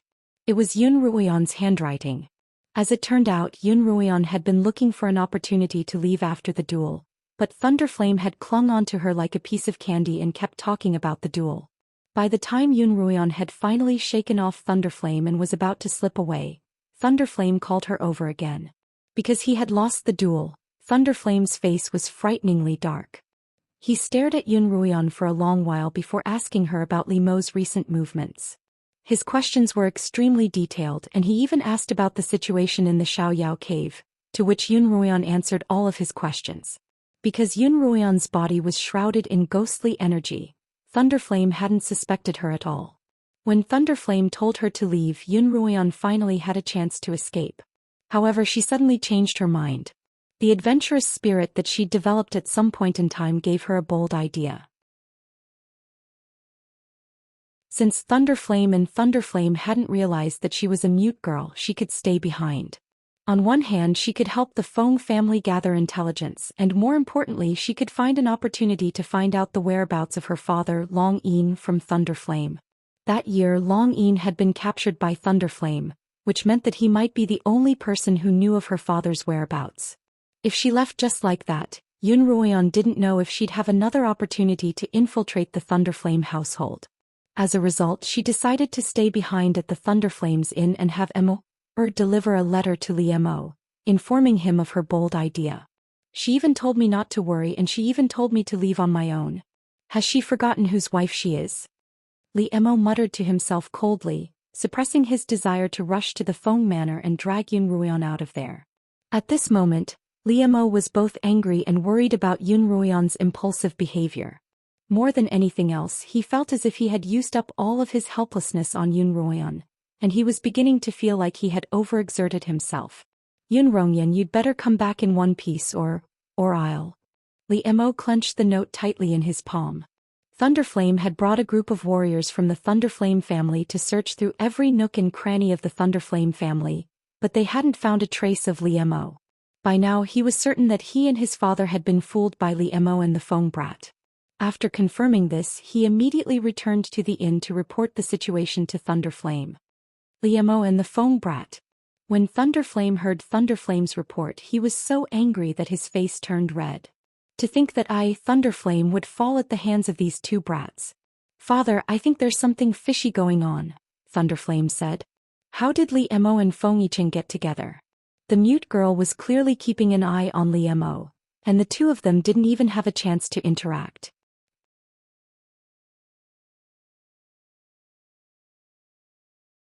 Chapter 377. You mean to say that the problem lies with the mute girl? Thunderflame frowned. That's impossible. I personally sent the mute girl to train as a ghostly cultivator, and I've questioned her in detail, but I didn't find anything suspicious. Father, what you know is the mute girl when she was young. Ever since she went to cultivate with the ghost master, she became estranged from you. After she mastered her ghost art, you and I have never even seen her true appearance. Coupled with the lingering ghost chi, even Thunderbolt's son, who was on good terms with her, probably wouldn't be able to detect anything suspicious, let alone you and me. If she's a fake, then many things make sense. You're saying that the mute girl's a fake? Is there a third person on the continent who knows how to train as a ghostly cultivator other than the ghost master and the mute girl? Father, only the ghost master can determine whether she's a fake or not. It'd be best if you could find the ghost master, Thunderflame Batian replied. And we need his help right now. He's an expert at tracking people and hiding, and it's only a matter of time before we find Li Mo. All right. Thunderflame nodded. We'll do as you say. Unlike the other families, the Thunderflame family didn't leave the Darklands the next day. Even after 3 days had passed since the tournament, the Thunderflame family still showed no signs of leaving. Yun Ruoyan knew that Thunderclap had been searching for any signs of Li Mo in the darkest reaches of the firmament, but his efforts had been fruitless. One day Yun Ruoyan was talking to Thunderflame in the hallway. That ice-faced Li Mo really isn't a good person. Even after a few days had passed, Thunderflame still looked as if he wanted to bite Li Mo. They actually dared to collude with the Feng clan, causing our Thunder clan to lose the competition and once again lose the management rights of the extreme dark grounds. Who knows where they are now? How hateful. Yun Ruoyan stood behind Thundersun, a smug smile on her face as she thought to herself, that's exactly what I'm going to do. Mute girl, you're in charge of keeping an eye on him. Now that he's escaped, father and brother will surely blame you. You've always been cautious, but you didn't notice anything amiss with Li Mo this time. He's truly cunning. Yes, he's a little crafty, Yun Ruoyan murmured, suppressing her laughter. Yun Ruoyan could tell that Thunderclap's concern for her was genuine, and her opinion of him changed once more. Although she'd once thought that Thunderclap wasn't as vicious as the Thunderclap father and son, he'd still been influenced by the environment he'd grown up in. However, over the past few days Yun Ruoyan had discovered that Thundersun was actually quite a simple-minded and kind child. But even so, the two of them were destined not to become friends. Second young master, if there's nothing else, I'll go first. Lady Mute. Just then a voice came from the corner of the corridor, interrupting Yun Ruoyan's words. Turning around, she saw that it was one of Thunderbolt Bashan's personal guards, and her face beneath her veil turned a little more serious. What's the matter? Before Yun Ruoyan could say anything, Thunderbolt's son asked on her behalf. The Patriarch invites you in, the warrior replied. Understood, I'll head over right away, Yun Ruoyan replied in a low voice. The warrior didn't leave. Instead he stood by the side and waited.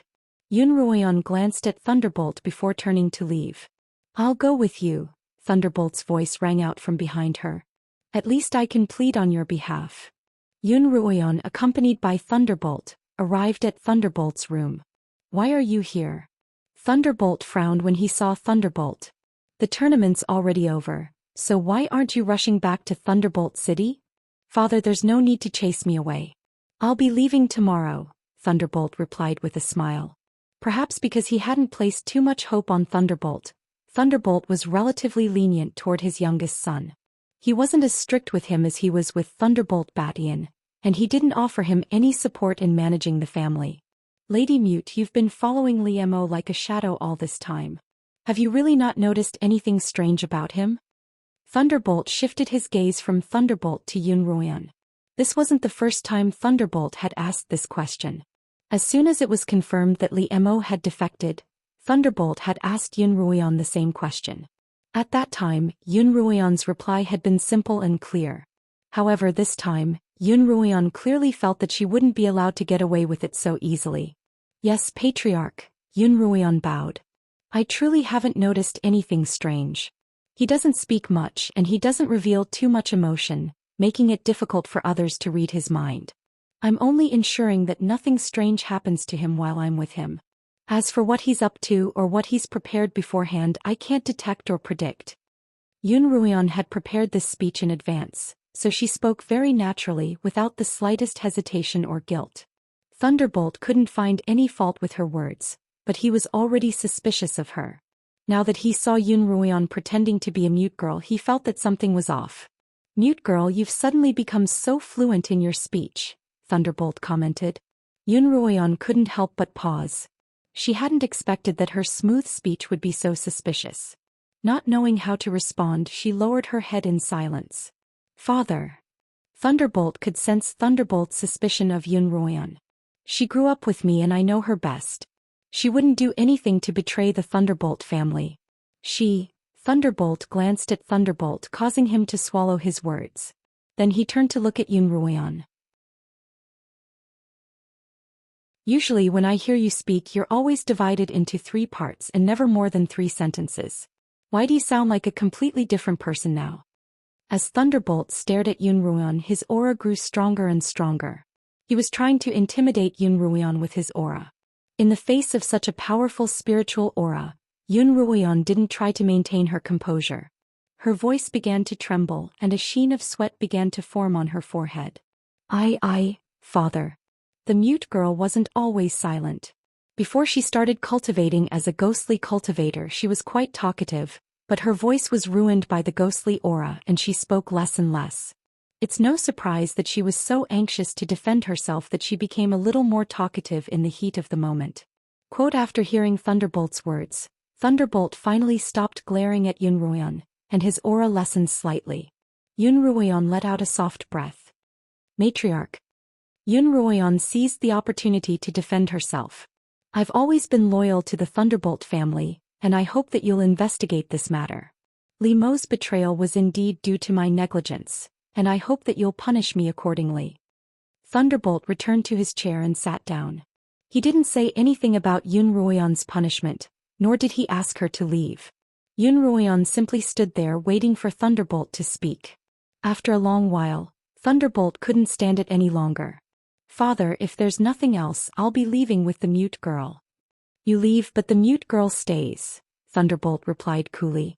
Thunderflame looked at the mute girl and said, Your master is coming. Stay behind and pay your respects. Master? Yun Ruoyan's heart skipped a beat. She hadn't expected that the mute girl would have a master. Although she knew that the situation wasn't looking good, she still responded respectfully, Yes, father. The ghostly master is coming as well? Thunderbolt looked very excited. It's been a long time since I've seen him, so it's a good opportunity for me to meet him. He sat down on a chair by the side, then turned to Yun Ruoyan. Why don't you sit down as well? It's rather tiring standing up. I wouldn't dare, Yun Ruoyan replied respectfully. Father. A short while later, Thunderbolt Batian pushed open the door and walked in. He glanced at Yun Ruoyan and Thunderbolt, who was sitting casually on a chair. The ghostly master is here. As soon as he finished speaking, a formless black shadow appeared beside Pai Batian like a formless black wind. The formless black wind gradually condensed into the shape of a human. Yun Ruoyan could see that it was a man shrouded in a black robe, and just like her, he was shrouded in a hazy ghostly aura, making it difficult for others to see his true appearance. Greetings, family head. The ghostly master bowed to Thunderbolt. His voice was even hoarser and deeper than Yun Ruoyan's fake one, as if something had been stuck in his throat. Anyone who heard it would feel goosebumps all over their skin. Ghostly master, you should catch up with your disciple, Thunderbolt instructed. The ghost master turned to look at Yun Ruoyan. Yun Ruoyan felt a cold glare directed at her. She braced herself and stepped forward, bowing to the ghost master. This mute girl greets master. The ghostly master looked at Yun Ruoyan with a judgmental gaze, and a strange silence descended upon the room. In this momentary silence, Yun Ruoyan could clearly hear the sound of everyone's breathing. Mute girl, I heard from the young manor lord that you made a major mistake during your mission. The ghostly master finally spoke up. Yes, I didn't notice anything amiss with the defector in time, causing the Thunderbolt family to fail the tournament, Ruoyan replied. Please punish me, master. All right. The ghostly master appeared by Yun Ruoyan's side in a flash.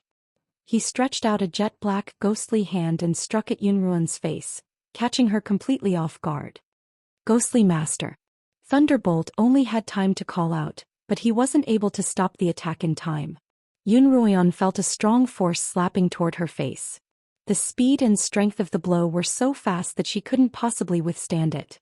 Yun Ruoyan knew that even if she tried to resist, it would be futile. As a result, she stiffened her body, closed her eyes, and prepared to gamble.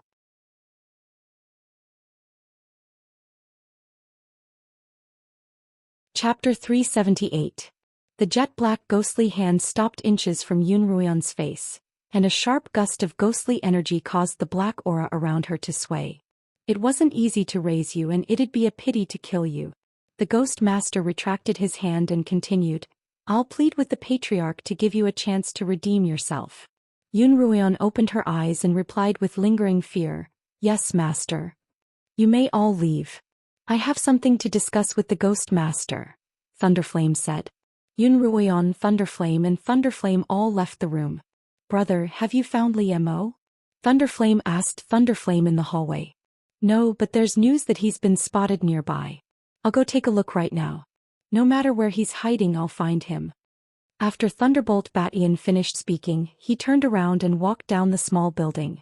Mute girl, you can only prove your innocence by finding Liemo, Thunderflame said as he looked at Thunderflame's back. Inside the room, Thunderflame and the Ghost Master stood and sat. Thunderflame was the first to ask, Ghost Master, is there something wrong with your disciple? She's not my disciple at all, the Ghost Master replied. I'm afraid the mute girl is already dead. Even though Thunderflame had vaguely anticipated this outcome, he couldn't help but feel angry. He slammed his palm on the armrest of his chair. With a crack, the armrest broke in half. The Feng family sure has some tricks up their sleeves. Extreme anger caused his voice to become hoarse and unpleasant. I never thought that there would be another ghost cultivator on the Dark Abyss continent other than you and the mute girl, and a member of the Feng family no less. The Ghost Master was silent for a moment. Ghost cultivation is a secret art of the Extreme Abyss continent. The first elder of the Silver Dragon clan told me when he taught me this art. No one else on the continent except the mute girl and me would know this art, let alone the Feng family. Although the Ghost Master was Thunderflame's subordinate in name, he was actually a spy trained by the Silver Dragon clan's elder. He was also responsible for assisting Thunderflame, so both of them were actually loyal to the elder. In terms of status, they were on equal footing. Then where did this fake mute girl come from? Thunderflame asked in confusion. I don't know for now. Ghost Master pondered and said, I heard that the daughter of the Lai family was bitten by a monster and poisoned with ptomaine. Ptomaine is one of the secret arts of ghost cultivation, so I went to check it out after I heard the news. When I tested the fake mute girl just now, I found that her aura was very similar to the corpse poison in Miss Lai's body. The monster that bit Miss Lai came from the Qinyuan continent, so this fake mute girl should also be from the Qinyuan continent. Perhaps they're even the same existence. You mean to say that he's in cahoots with Li Mo and Yun Ruoyan, and that he's pledged allegiance to the Feng family? In that case we can't let him live. The Ghost Master nodded. According to my deductions, that is indeed the case. In such a dangerous time, she must have something important to do for her to stay in the Thunderclap family. The reason why I didn't kill her was because I wanted to see what she was up to, and maybe it would lead to the person you're looking for. That's true. Thunderclap nodded. Since he's in cahoots with Li Mo, he'll definitely find a way to contact him. As long as we keep an eye on this fake mute girl, we'll definitely be able to find that traitor. How dare he betray the Thunderclap family? I'll make him suffer a fate worse than death. Thunderclap's eyes flashed with a cruel light. Ghost Master, I'll leave this matter to you. All right, but I have a request. What is it? I want this person, the Ghost Master replied. When he tested Yun Ruoyan, he discovered that the ghostly energy around her was different from the ghostly energy he cultivated. In fact, it seemed to be purer than his own. Ghost Masters like the mute girl were mortals. Since they couldn't produce ghostly energy themselves, they could only cultivate by absorbing it from the outside world. However, this ghostly energy wasn't pure, and not only was it harmful to the body, it was also harmful to one's cultivation. As a result, when the Ghost Master saw Yun Ruoyan, he was actually quite excited. He seemed to have found an answer to his many years of cultivation, and that answer was none other than Yun Ruoyan. He wanted to capture her and study her thoroughly. That night, Yun Ruoyan was immersed in her cultivation in her room. These past few days she had been interacting with the ghost in a special way, and this interaction had caused Yun Ruoyan to come to a new understanding of the man she had once hated so much. Just as Yun Ruoyan was enveloping herself in ghostly energy, she suddenly felt the black spiritual energy she had condensed in a corner of her spiritual vortex move strangely. At first, Yun Ruoyan hadn't noticed it, but every time she used the ghostly energy, the black spiritual energy would move. Only after a few times did Yun Ruoyan realize that there was a connection between the two. As a result, Yun Ruoyan tried to channel the ball of black spiritual energy into the ghostly ring. To her surprise, she discovered that the ghostly ring could actually strengthen the power of the ghostly energy. Initially, the ghostly energy didn't have a physical form, but after being nourished by Yun Ruoyan a few times, it began to take on a physical form. This meant that the attack power of the ghostly energy would greatly increase.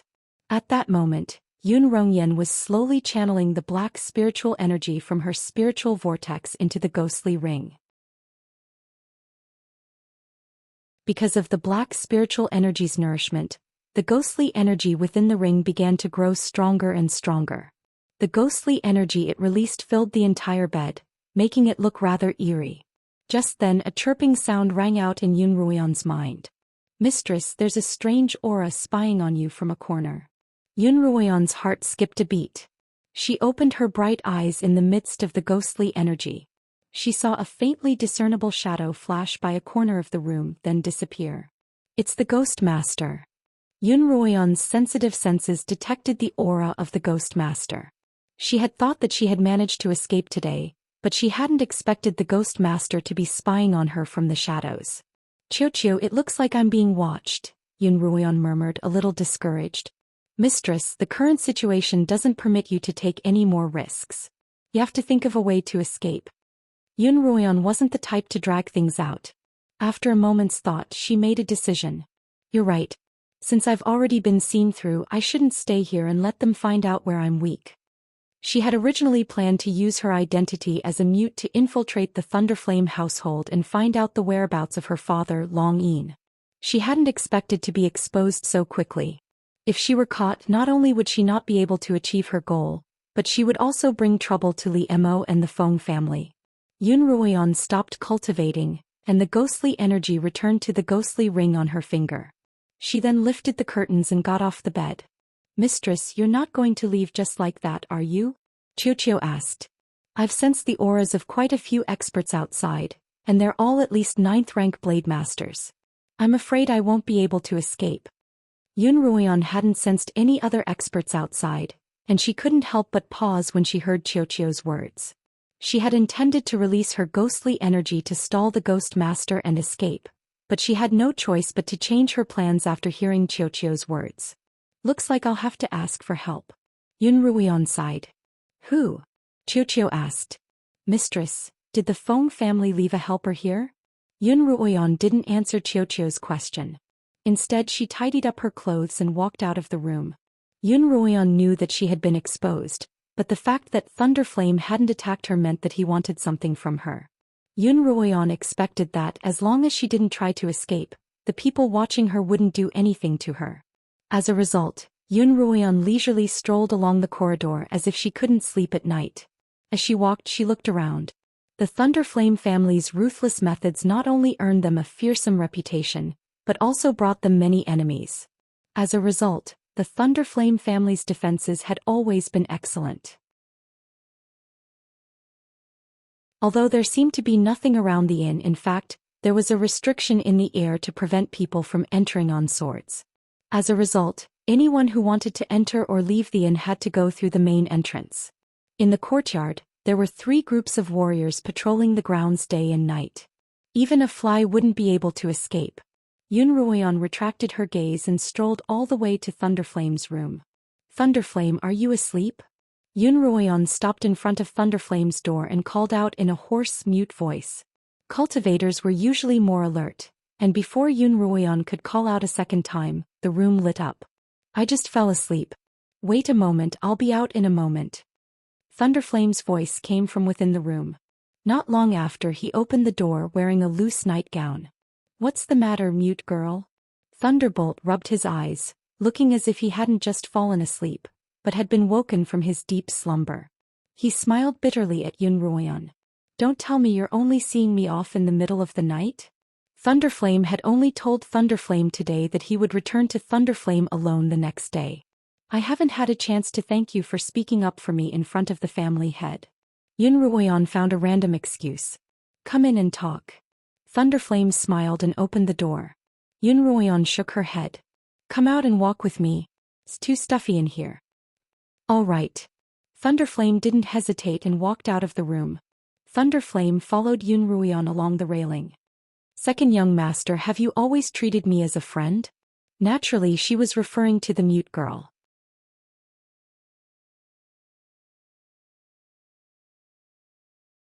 Chapter 379. Of course, Thunderbolt replied.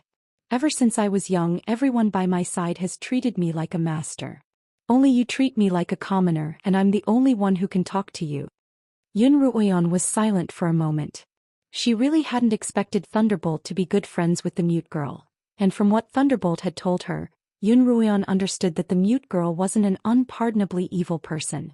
The image of the mute girl being chopped down by the ghostly blade, revealing her shriveled face and 2 pitch-black eyes, suddenly appeared in Yun Ruoyan's mind. This made her feel vexed, and she began to feel a sense of loathing for killing that she had never felt before. However, this sense of loathing only lasted for an instant.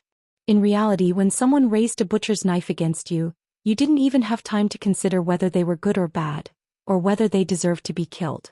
Rather, if you didn't kill them, they'd kill you. In that case, I'll get rid of you before you do anything to me, no matter what kind of person you are. The moon's bright today. Let's take a walk around the courtyard, Yun Ruoyan suggested. The house was made of wood and there were plenty of places to hide in the corridor. Yun Ruoyan planned to lure Thunderbolt to an open space so that she could put some distance between herself and the people who were watching her. All right, Thunderbolt agreed. The 2 of them walked to the railing in front of them. Yun Ruoyan walked down the stairs and Thunderbolt followed. Mistress, the Ghost Master followed you down, but the experts aren't here yet, Qiuqiu reported to Yun Ruoyan from time to time. Yun Ruoyan and Thunderbolt arrived at the courtyard. The entire inn had been booked by the Thunderbolt family, and there were warriors patrolling the courtyard from time to time. When they saw the 2 of them, they didn't pay them any mind and continued patrolling. Mute girl. Thunderbolt suddenly stopped and called out. Yun Ruoyan also stopped and turned to look at Thunderbolt. Under the moonlight, he was dressed in a nightgown, his fiery red hair like a flame in the dark night. This time I feel like you're different from before, but I can't quite put my finger on what's different. Thunderbolt's clear and bright eyes were a little dazed at this moment. Although I haven't seen your face for many years, you've always been as close to me as you were when I was young. But this time I feel like you're a stranger, but I also want to get closer to you. Although your voice is still mute, the way you speak and the feeling you give me is very similar to the person I've been thinking about. This feeling is really strange. Are you saying that I'm like Yun Ruoyan? You must be out of your mind. Yun Ruoyan turned around and continued walking. Yeah. Thunderbolt laughed self-deprecatingly before catching up to Yun Ruoyan. So this is what it feels like to like someone, to always see her in others. Mute girl, don't you think I'm silly? It's quite silly. Yun Ruoyan averted her gaze. You've only met her a few times, so why are you so hung up on her? She's probably sick of you. Your tone sounds just like her. Thunderbolt stopped walking once more. He looked at Yun Ruoyan's petite figure and paused for a moment before suddenly asking, Mute girl, can you let me see your face? Yun Ruoyan turned around to look at the youth once more, but the youth's gaze was also growing more and more confused. In order to conceal her identity, Yun Ruoyan had tried her best to speak as little as possible in front of Thunderbolt. Now that she had decided to leave, she couldn't help but speak a little more. She hadn't expected Thunderbolt to be so observant as to notice that something was amiss. Mistress, the Ghost Master is hiding in the canopy of a nearby tree, and those warriors have also followed him. They're hiding behind a fake mountain on the left, a shrub on the right and a tree not far ahead, Qiuqiu reported. It didn't know how Yun Ruoyan was going to escape from such a tight encirclement, so it could only give her a detailed report of the enemy's situation. Mute girl, can I see your face? Thunderbolt took a step forward, his hand involuntarily lifting slightly. Yun Ruoyan's eyes sparkled as she looked at Thunderbolt. After a long while she finally said, All right, I'll do as you wish. Then she took off the black cloth covering her face, revealing her true appearance. Under the moonlight, it was a face that shone even more brightly than a spirit crystal. Even though she was expressionless and just staring at him silently, Thunderbolt's heart skipped a beat. It's you, Yun Ruoyan. Thunderbolt's eyes widened in shock as he stared at the person in front of him. The person he had been thinking about day and night had suddenly appeared in front of him as if by magic. For a moment, Thunderbolt forgot everything else. He subconsciously took another step forward, wanting to reach out and touch Yun Ruoyan to prove that the person in front of him wasn't an illusion. But Yun Ruoyan took Thunderbolt's outstretched hand and burrowed into his chest, wrapping her arms around him. One of Yun Ruoyan's arms was around Thunderbolt's waist, and the other was placed on his chest, forming a very intimate position. However, what no one else could see was that Yun Ruoyan's hand, which was placed on Thunderbolt's chest, was actually holding a black dagger. Don't move. Yun Ruoyan's voice was low and threatening. I won't move. Thunderbolt was half a head taller than Yun Ruoyan, and he looked down at Yun Ruoyan in his arms. Mute girl, how could it be you? When did you start pretending to be a mute girl? From the moment you appeared, I've been a mute girl, Yun Ruoyan whispered into Thunderbolt's ear. Because Yun Ruoyan's movements were quick, and Thunderbolt didn't show any signs of struggling, the Ghost Master and the other experts watching over Yun Ruoyan didn't realize that Thunderbolt had become Yun Ruoyan's hostage. Moreover, from the looks of it, it was Thunderbolt who had forcefully pulled Yun Ruoyan into his arms. In the middle of the night, in the courtyard bathed in moonlight, the second young master was hugging one of his closest subordinates. It was hard not to think of Fei. The patrolling warriors who walked past them all looked down at the two of them as if the two of them were air. Even the hidden experts couldn't help but feel astonished. Only the Ghost Master sensed the dangerous aura. Mistress, the Ghost Master is approaching, Qiuqiu warned. Perhaps because she sensed the danger the Ghost Master was in, Qiuqiu's voice couldn't help but be a little nervous. Yun Ruoyan's brows were tightly furrowed, her expression one of alertness that danger was approaching. Yun Ruoyan, you're quite bold. However, Thunderbolt did not seem to realize that he was being held hostage at all. There was even a hint of a smile in his voice as he said, hiding right under our noses, don't you know the consequences of being caught? Of course not. Yun Ruoyan looked up at Thunderbolt and suddenly smiled brightly. So, second young master, please send me on my way. Thunderbolt was dazzled by this smile, and he was just about to nod in a daze when Yun Ruoyan waved a hand at him, and a colorless, odorless powder scattered in the air. Thunderbolt looked at Yun Ruoyan's bright eyes and he immediately became dazed. Mistress, be careful. Just then Qiuqiu warned Yun Ruoyan. At the same time, Yun Ruoyan felt a strange icy aura coming from behind her. The Ghost Master had sensed the bewitching powder in the air, and after confirming that Yun Ruoyan was about to harm Thunderbolt, he launched a sneak attack on her back. The Ghost Master stretched out his black claws and swiped at Yun Ruoyan's back. Yun Ruoyan could have used Thunderbolt as a shield, but she managed to dodge the Ghost Master's claws with Thunderbolt in tow. As soon as she steadied herself, Yun Ruoyan activated the ghost ring on her finger. A gust of ghostly energy floated out of the ring and formed a ghostly figure in front of Yun Ruoyan. By this time the Ghost Master had finally revealed himself. 3 warriors had also appeared from the left, right and front, surrounding Yun Ruoyan and Thunderbolt in the middle. A ghostly puppet? The Ghost Master looked at the ghostly figure in surprise. It's no wonder it's so powerful, but it can only be used for sneak attacks. Ghostly, I'll leave the Ghost Master to you. Yun Ruoyan didn't mind the Ghost Master's words. As she spoke, she infused black spiritual energy into the ghost ring, and the ghostly figure began to move. Its formless body instantly took on a corporeal form thanks to the nourishment of the black spiritual energy. The ghostly blade in its hand also became much sharper. What's going on? How did it become so strong? The Ghost Master's expression changed as the ghostly figure raised its blade and slashed at him. The Ghost Master's body blurred as he hurriedly dodged the ghostly figure's attack. Then he appeared behind the ghostly figure, raised a black ghostly hand, and plunged it into the ghostly figure's body. The ghostly figure's body immediately began to emit a thick layer of corpse energy, which flowed along the Ghost Master's hand and into his body. Although the Ghost Master cultivated in ghostly arts, he was still a human, and this level of corpse energy wasn't something that his body could withstand. He hurriedly pulled his hand out of the ghostly figure's body, but the ghostly energy seemed to be some sort of glue-like substance that connected the Ghost Master's hand and the ghostly figure's body, continuing to spread. The chilly energy burrowed into the Ghost Master's body, and the Ghost Master, who had been immersed in ghostly arts for more than 20 years, couldn't help but panic. He hurriedly pulled out a black dagger and slashed at the ghostly energy. The Ghost Master finally broke free of the ghostly energy binding the ghostly figure's body. The limited amount of ghostly energy that had clung to the ghostly hand quickly burrowed into the Ghost Master's body. However, given the Ghost Master's cultivation, this bit of ghostly energy wouldn't be enough to cause him any harm. If he didn't cut off the connection in time and attracted too much corpse energy, he would suffer. Without giving the Ghost Master a chance to catch his breath, the ghostly figure turned around and slashed at the Ghost Master once more. In a flash, the Ghost Master disappeared.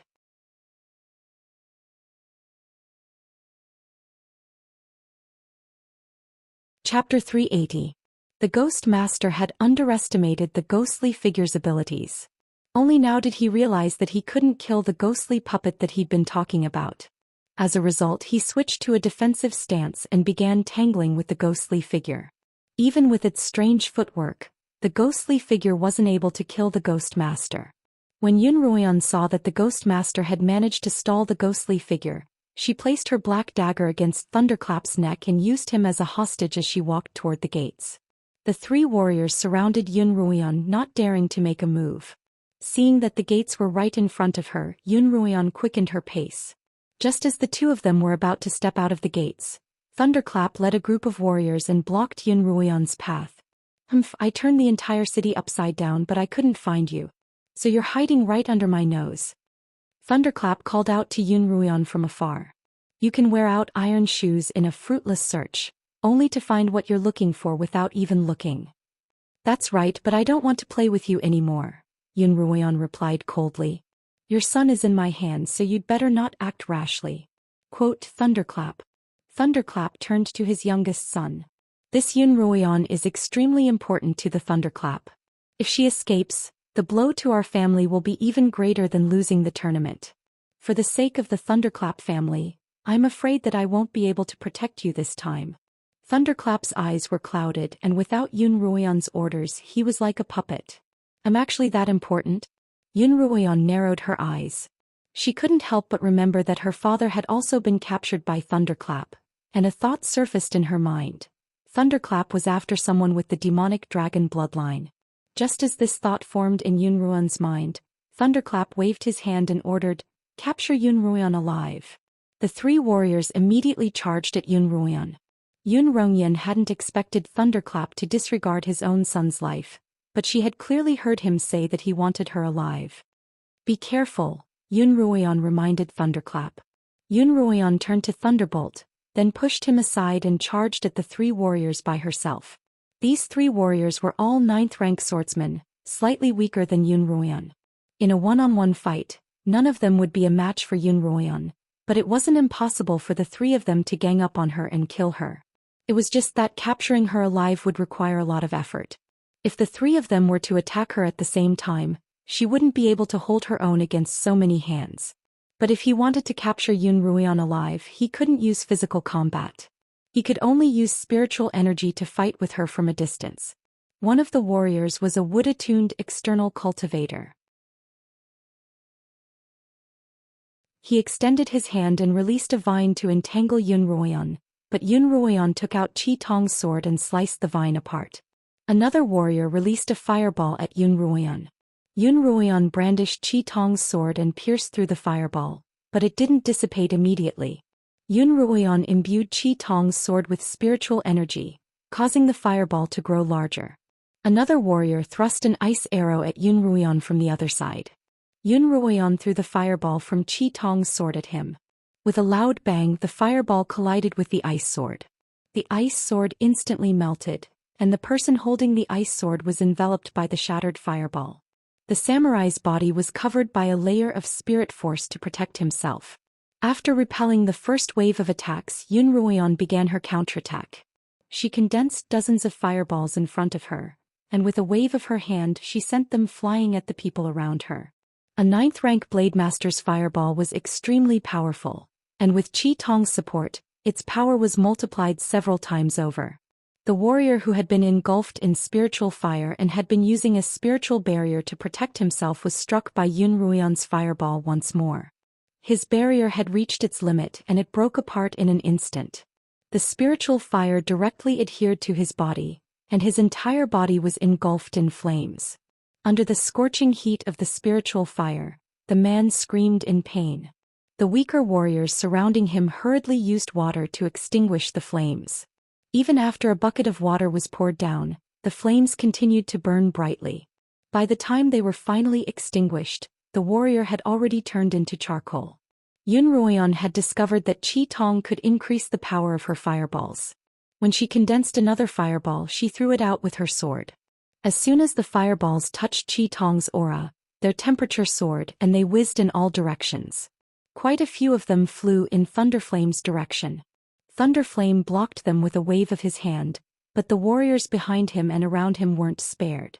Quite a few of them were struck by the fireballs, and as soon as they touched their bodies, they rolled on the ground and wailed in pain. The spirit-grade stone in Yunruo's bracelet continued to supply her with spiritual energy. As soon as one wave of fireballs was released, another wave of fireballs formed in front of her. She waved Qi Tong's sword and sent the fireballs flying in all directions. Regardless of whether the fireballs were shot at people or at the grass and trees, once they came into contact with them, they immediately caught fire. Alone, Yunruo was able to rely on such a domineering method to keep everyone at bay for a while. At this moment, under the attack of Yunruo's spiritual fire, the entire inn was engulfed in a sea of fire.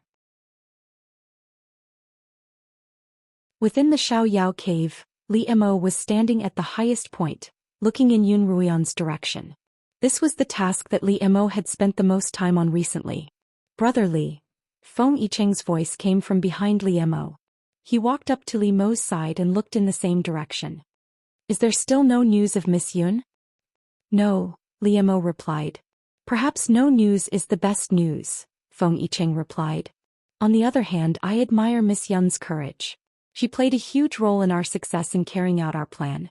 When she returns safely, I'll be sure to report to the head of the family and reward her handsomely." Just then Li Mo saw a fire in the distance and his eyes narrowed. "The Thunderflame Inn's on fire." Feng Yicheng saw the fire as well. It was rising so quickly that it lit up the sky. "It's caused by spiritual fire," Feng Yicheng replied. Only spiritual fire can burn so quickly. Before he could finish his sentence, Li Mo turned into a streak of light and shot toward the source of the fire. Brother Li, don't be rash. Feng Yicheng called out from behind, but Li Mo was already far away. Feng Yicheng hurriedly turned around and ran down the stairs, calling for Fengbo to head to the Thunderflame Inn to rescue Yun Ruoyan. Yun Ruoyan had unleashed nearly 100 fireballs in one go. Even with the nourishment of spirit crystals, it was still quite tiring. Seeing that she was surrounded by a sea of fire, she finally stopped. This was her second escape plan. If she couldn't escape on her own, she would call for help.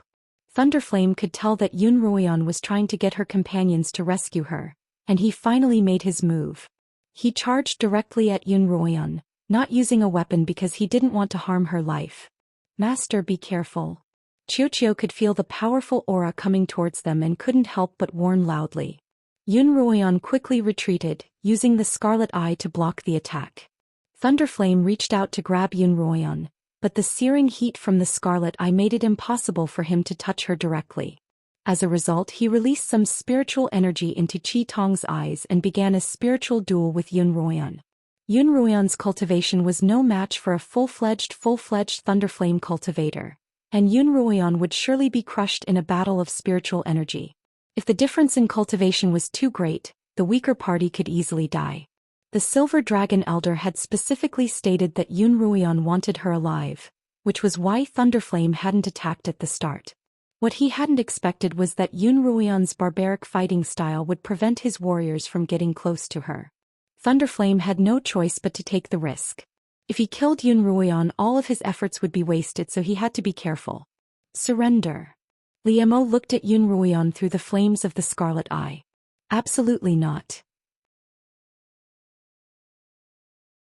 Yun Ruoyan was being crushed by the spiritual energy, but she remained stubborn. Heh. Thunderflame laughed coldly. You and your father really are alike. When I captured your father, he would rather die than surrender. If not for my carelessness and your mother's escape, you wouldn't be in trouble today. Where did you take my father? Yun Ruoyan hadn't expected Thunderflame to bring up the topic of the dragon's roar. As long as you stop resisting, I'll send you to reunite with your father, Thunderflame replied. As he spoke, he once again increased the amount of spiritual energy he infused into the Scarlet Eye. Yun Ruoyan could feel Thunderflame's overbearing spiritual energy seeping into her body through the Scarlet Eye, forcing her own spiritual energy back into her spiritual vortex. Her spiritual vortex was growing thinner and thinner as her own spiritual energy and Thunderflame's own. Yun Ruoyan opened her mouth and spat out a mouthful of blood, but her expression was as stubborn as ever. Stubborn. Thunderflame increased the pressure on her spiritual energy once more, and Yun Ruoyan felt as if her hands and spiritual vortex were about to explode from the sheer force of Thunderflame's spiritual energy. She forcefully swallowed the blood down her throat and she spat out, "You want. Mistress, don't." Qiuqiu suddenly cried out from within the pocket dimension, realizing what Yun Ruoyan was about to do. The bracelet's power could multiply a cultivator's spiritual energy. If the cultivator's physical body wasn't strong enough, they would be in danger of exploding. In order to avoid this danger, Qiuqiu had used its own energy to seal the bracelet's power the moment Yun Ruoyan became a 7th-rank Blade Master.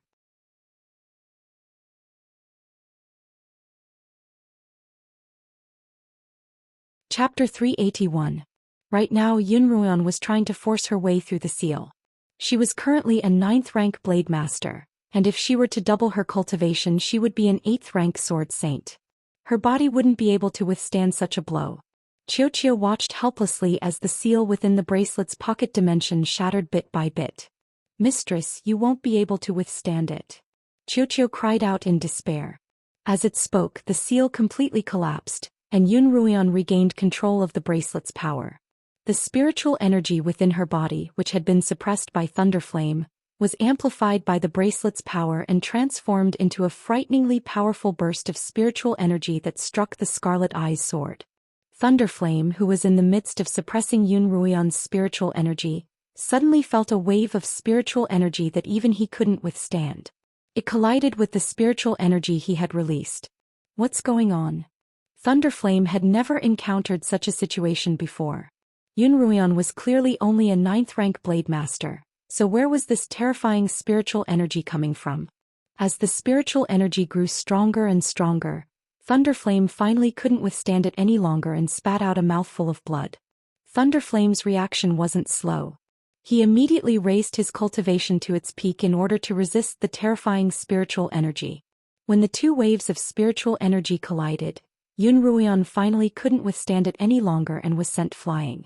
By the time Li Mo arrived on his sword, Yun Ruian's body was falling from the sky like a feather. Li Mo cried out in pain as his body morphed into a streak of light and flew toward Yun Ruian. Yun Ruian's face was as pale as a sheet, but her lips were curled up in a gentle smile. Her beauty was breathtaking in the light of the flames.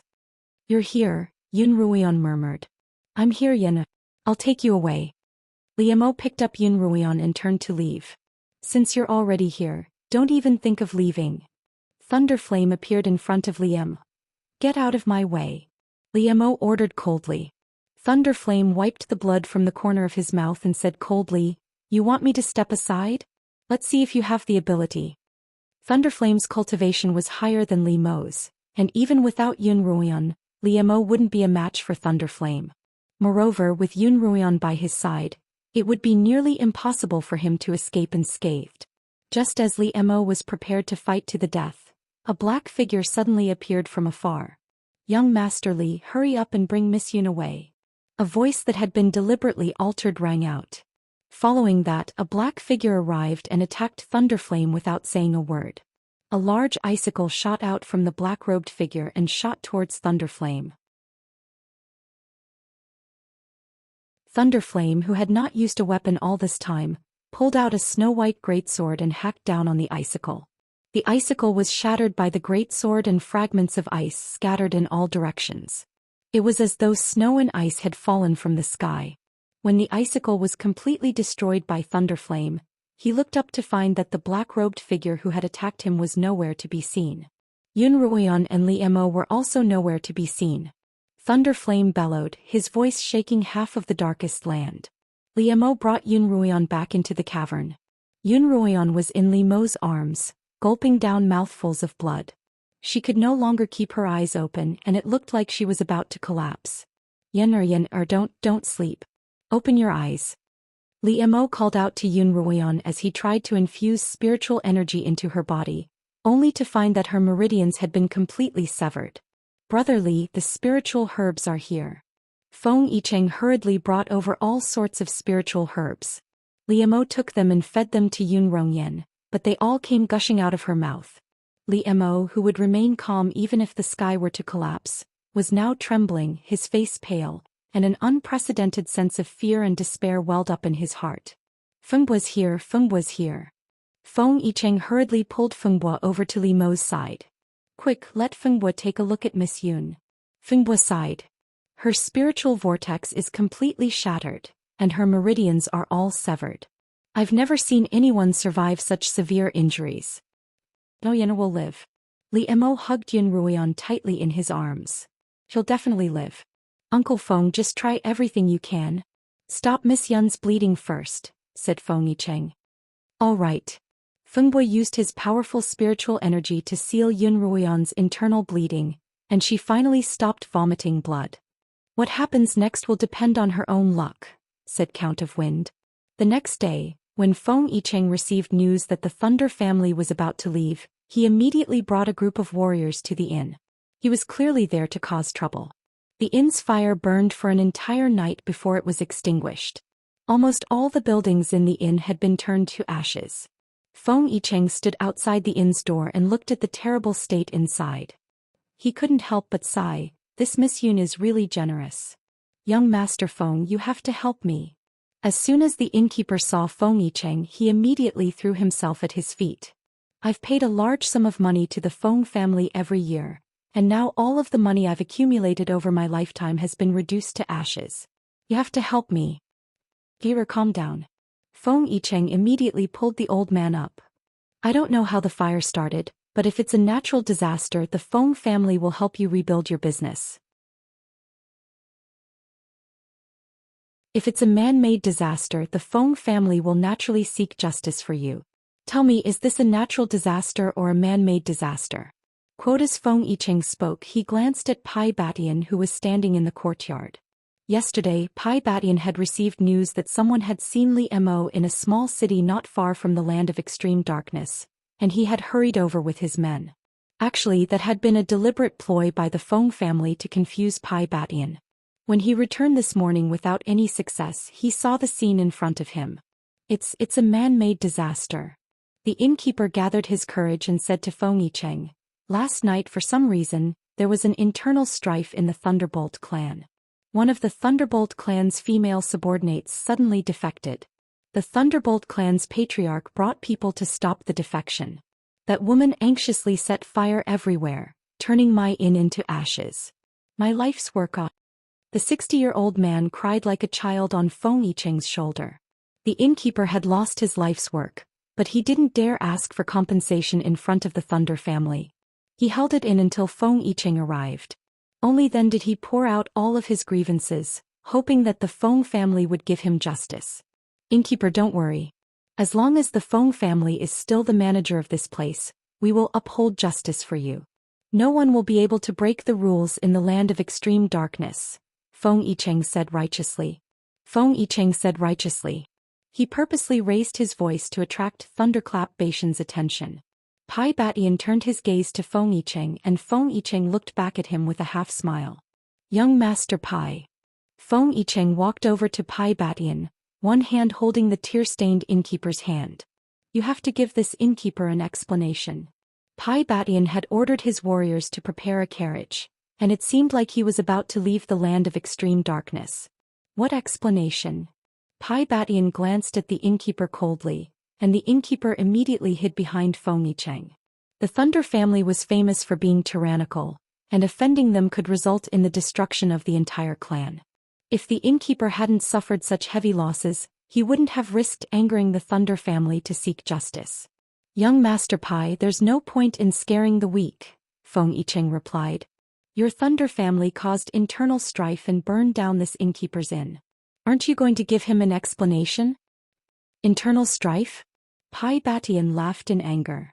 "The Feng family is well aware of what happened last night, so why are you still trying to play tricks on me?" "Young Master Pai, what do you mean by this? Wasn't Yun Ruian yesterday the handiwork of the Feng family?" "What Yun Ruian? What handiwork of the Feng family?" Feng Yicheng feigned ignorance. "I don't understand what you're saying." "All I know is that this inn was burned down because of the Thunder family, and the Feng family is the manager of this place. You have to compensate for the damage or you won't be allowed to leave." Feng Yicheng's voice was loud, and as soon as he finished speaking, the dozen or so warriors he had brought with him immediately blocked the entrance to the inn. "What, do you want to fight?" Yesterday Pai Batian had made a wasted trip, and today he found out that Yun Ruian had pretended to be a mute girl and burned down the inn. Feng Yicheng, on the other hand, had come looking for trouble, so he wasn't afraid at all. Moreover, on the surface the Thunder family didn't seem to be in the right. Just as the two groups were about to start a fight, Thunderflame's voice came from one of the carriages. "Tana will accept this debt." "Father." "No need to say anything more. Let's hurry," Thunderflame ordered. "Yes." No matter how indignant Pai Batian was, he had no choice but to suppress his anger. "Master Pai, you're indeed a reasonable man." Feng Yicheng smiled sincerely. "How much do you need?" Pai Batian resisted the urge to punch Feng Yicheng in the face. "Normally it's impossible to build an inn without at least 10,000 spirit crystals," Feng Yicheng counted with his fingers. Feng Yicheng counted on his fingers. "Also, it will take at least half a year to rebuild it. This will cost at least 5,000 spirit stones. Including the management fee, it will be 5,000 spirit stones. Just give me 20,000 spirit stones." "You're robbing me." Pai Batian gritted his teeth. "Young Master Pai, how can you say that? The last time you were in the Carefree Cave, you spent 10,000 spirit crystal stones to buy 3 women. 20,000 spirit crystal stones is only the price of 6 women to the Pai clan. If outsiders knew that the Thunder family was so generous in buying girls, but so stingy in compensating others for their losses, it wouldn't be good for the Thunder family's reputation."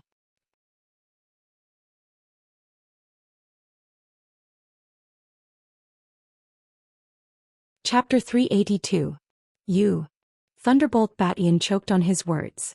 I'm not going to argue with a sly person like you. This is a transfer order from the Thunderbolt family. Take it and you'll be able to get 20,000 spirit crystals out of it. Thunderbolt Batian took out a token and tossed it into Feng Yicheng's lap. Feng Yicheng held the token against the morning sun, as if trying to determine its authenticity. Can you have your dogs move aside now?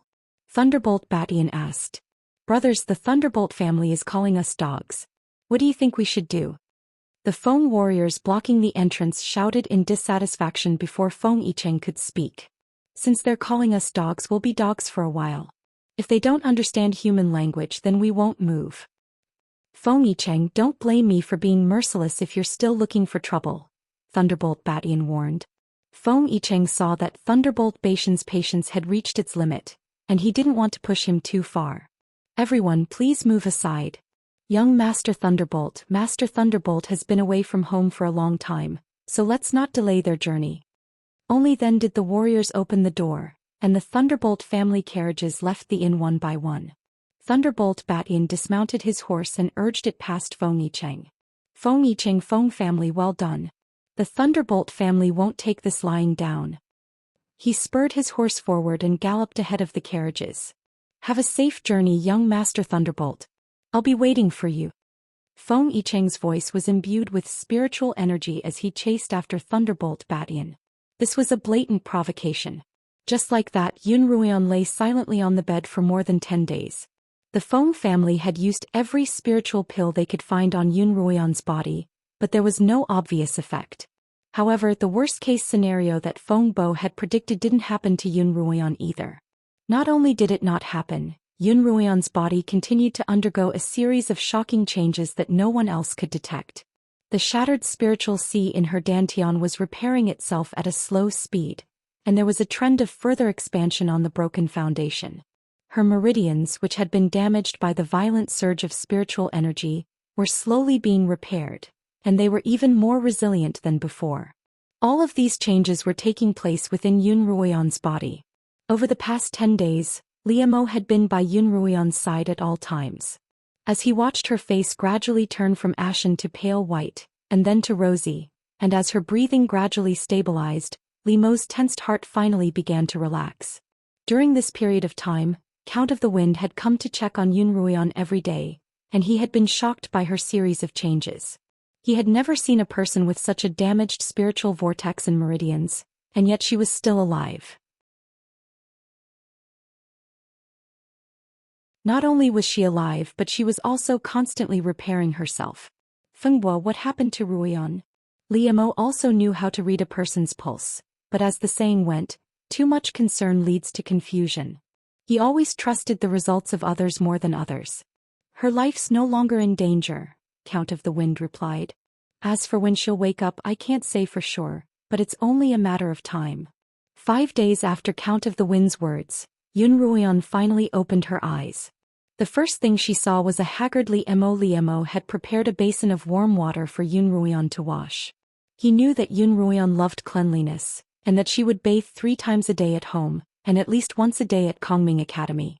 However, ever since she had arrived on the Qingyuan continent, Yun Ruian hadn't had a chance to soak in a warm bath. Liemo had wanted to prepare a bathtub for her to soak in, but Count of the Wind had said that Yun Ruian's current condition wasn't suitable for her to be moved. When Liemo's towel touched Yun Ruian's sensitive spots, she suddenly muttered, "It tickles."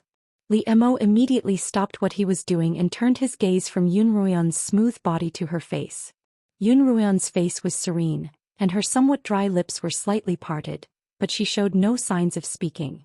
Liemo thought that he had heard wrongly. He sighed and continued what he was doing. When his towel touched Yun Ruian's sensitive spots again, she opened her eyes. "Liemo, don't touch there. It's ticklish." Yun Ruian spoke very clearly. When Liemo raised his head again, he saw Yun Ruian's bright eyes. You're finally awake." Liemo's face, which had been cold for nearly 10 days, finally broke into a smile. 2 days later, Yun Ruian's body had mostly recovered, and her astonishing regenerative abilities left Count of the Wind in awe. These past few days, Liemo had been meticulously taking care of Yun Ruian. However, Ever since Yunruan had woken up and smiled at him, he had been treating her coldly. This time Liemo was truly angry. He was angry that Yunruan's impulsiveness had placed him in danger time and time again, angry that he was always a step too late when Yunruan was in danger, and angry that he was powerless when Yunruan was unconscious. That night, Liemo watched as Yunruan drank her medicine and prepared to leave. These past few days he had been sleeping in separate rooms with Yunruan. Liemo, don't go. Don't be angry at me again, alright? Yunruan reached out to pull on Liemo's arm, but he remained unmoved. In fact, he even turned his gaze away from her. You've broken your promise. You promised that you wouldn't put yourself in danger, Liemo said. It's all my fault for making you worry again. Can you punish me but don't ignore me? Yunruan tugged on Liemo's arm and whined. My head hurts. What's wrong? Are you feeling unwell?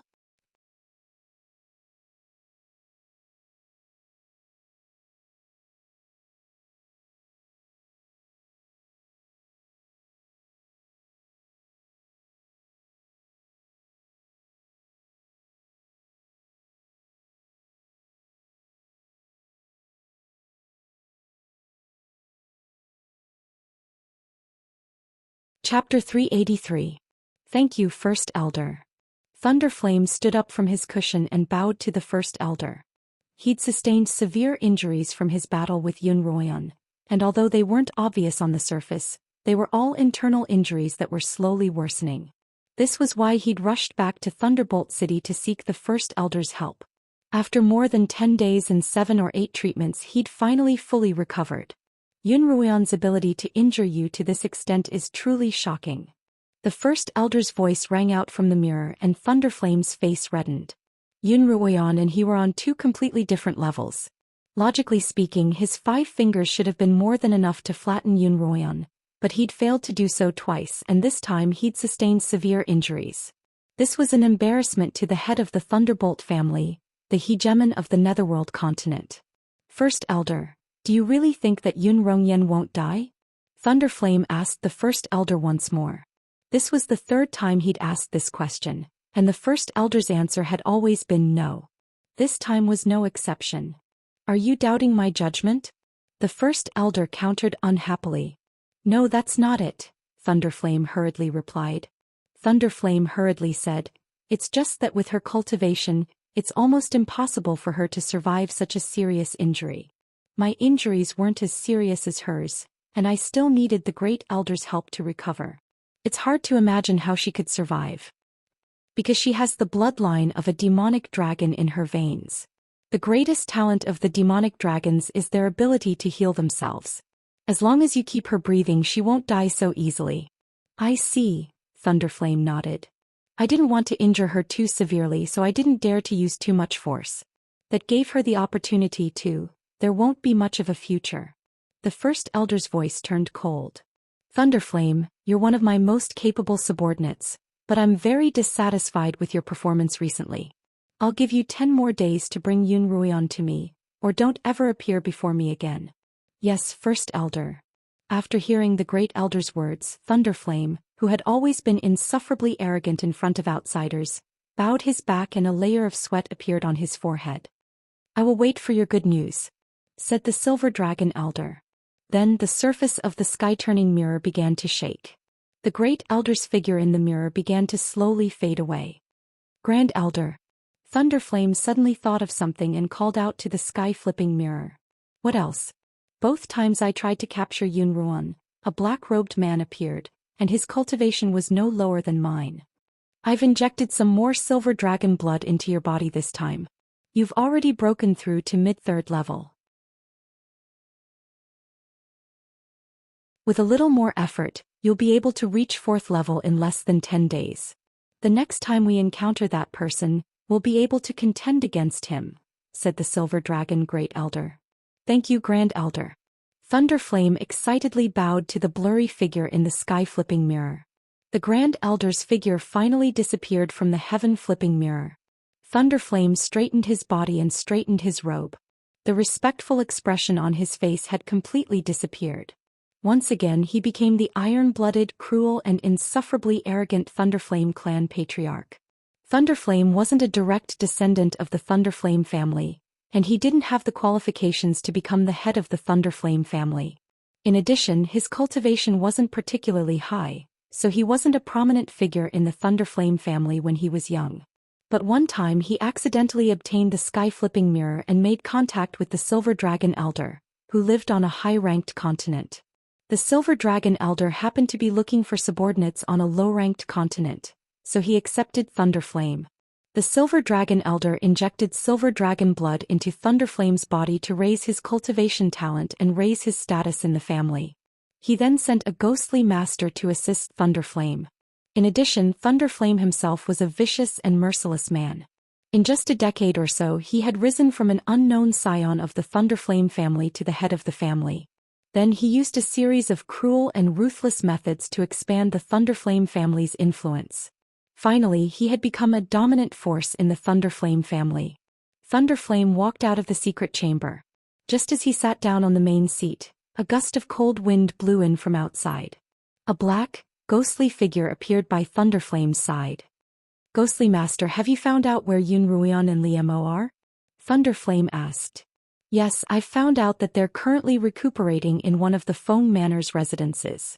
The ghostly master's raspy voice rang out. This Yun Ruian truly isn't an ordinary person. Despite her injuries, she's almost fully recovered in less than a month. The demonic dragon clan was an all-powerful existence on the upper continents 1,000 years ago. Naturally, they are no small matter. Otherwise, the Silver Dragon Elders wouldn't have been unable to exterminate them after 1,000 years. Thunderflame wasn't surprised by the Silver Dragon Elder's explanation. "But now that we know where she is, we can't give her another chance to escape. This time we must plan a proper plan to capture her." Thunderflame told the ghostly master about the 10-day deadline that the elder had given him. "Now that Yun Ruian and Li Mo have the support of the Feng family, we have to avoid them." The black-robed man who came to Yun Ruian and Li Mo's rescue must be a hidden expert of the Feng family, so it's best if we avoid a direct confrontation with him. 10 days should be enough time for us to make our move. In one of the Feng Manor's residences, Yun Ruian and the Lin sisters sat around Lin Tianming chatting. Lin Tianming's complexion was much better after this period of recuperation, but the damage he had suffered over the past 10 days had severely damaged his constitution. It seemed impossible for him to fully recover for the time being. "Uncle, I'm sure grandfather will be very happy to see you again," Lin Xianxia murmured regretfully. "If only I could send him a letter right now." Kongming Academy would only reopen the all-seeing mirror's vortex gate after 3 years, which meant that they would have to wait 3 years before they could return to the Qinyuan continent. Lin Xianxia looked at the withered leaves in the courtyard and counted on her fingers. "It was early spring when we arrived and it's already autumn. After this year, we'll only be able to return to the Qinyuan continent in 2 years. I miss grandfather so much and I wonder how he's doing." Lin Xianxia leaned against Yun Ruian for comfort, and Yun Ruian patted her cheek. "Ling'er will take good care of grandfather. Don't worry. As his son, I'm the most unfilial of all." Lin Xianxia's words caused Lin Tianming's heart to ache. "I haven't been filial for more than a decade and he's worried about me day and night." During this period of time, the Lin sisters and Yun Ruian had told Lin Tianming quite a bit about what had happened to the Lin family and the Qinyuan continent. Although they had described the Lin family's situation in a positive light, Lin Tianming still felt quite sad. "Once father returns to the Lin Manor, we'll be even more prosperous." Lin Qingchen brought a blanket over Lin Tianming's legs. "Yes, the Lin family will only get better with all of you around." Lin Tianming's heart was filled with hope as she looked at the 3 beautiful girls surrounding her. Over the past few days, Li Mo had been dragged around the Feng capital by Feng Yicheng. He had even found a rather grand manor for Li Mo and Yun Ruian, claiming that it was a reward from the Feng family, but Li Mo had rejected the offer. Neither he nor Yun Ruian liked crowds, and the Slaughtering King's Manor on the Qinyuan continent had always been built in a secluded location. Naturally, he didn't like such a large manor in the middle of the city. However, the Feng Manor was rather secluded, and the Lin sisters and Yun Ruian all liked it, so Li Mo requested it. Feng Yicheng naturally agreed without hesitation. As long as Li Mo and Yun Ruian could stay in the Feng capital, he would agree to any request Li Mo made. Li Mo had gained some understanding of the Feng capital over the past few days. Compared to Thunderbolt City, the Feng capital's environment was much more relaxed, and the citizens lived and worked in peace. Li Mo had also learned that the Feng capital was probably the wealthiest of the 7 cities, and that the quality of life there was also the highest. If they wanted to survive on the abyssal continent for a long time, the Feng capital was naturally the best choice. At noon, Feng Yicheng brought Li Mo to a restaurant. Although the two of them had long since reached the point where they could abstain from eating, they couldn't help but lust for good food. Li Mo didn't mind this, but Feng Yicheng was very particular about it. Li Mo could tell that the brocade-robed family had a high standard of living. Brotherly, that manor is indeed quite secluded, but the security measures aren't easy to set up, Feng Yicheng commented as he poured wine for Li Mo. The manor was backed by a mountain and there was water on both sides. It wasn't the best place to set up a barrier, and it was in a sparsely populated area. Moreover, it was in a sparsely populated area. If something happened, it would take some time to dispatch people over. Li Mo didn't respond, so Feng Yicheng continued, "How about this? I'll discuss it with the patriarch and assign a dozen or so warriors to ensure your safety." "Thank you, Brother Feng and the patriarch, for your kind intentions." Li Mo raised his cup and toasted Feng Yicheng. After finishing his cup, Li Mo turned his gaze to the street. There were quite a few people on the street and there were even stalls set up on both sides of the street. Li Mo couldn't help but smile warmly. When Yun Ruian's body was a little stronger, he would be able to take her on a stroll around the Wind City. Just then a familiar figure appeared in the crowd, Zhou Yifeng. Zhou Yifeng wasn't the only familiar figure. Behind him was Qin Feng, and both of them were accompanied by an elderly man in brocade robes, Count of the Wind. Feng Yicheng followed Li Mo's gaze and saw Count of the Wind, Zhou Yifeng and Qin Feng. He smiled. Count of the Wind is assisting the patriarch in managing the safety of the entire Feng capital. Brother Li's 2 friends are now his good helpers.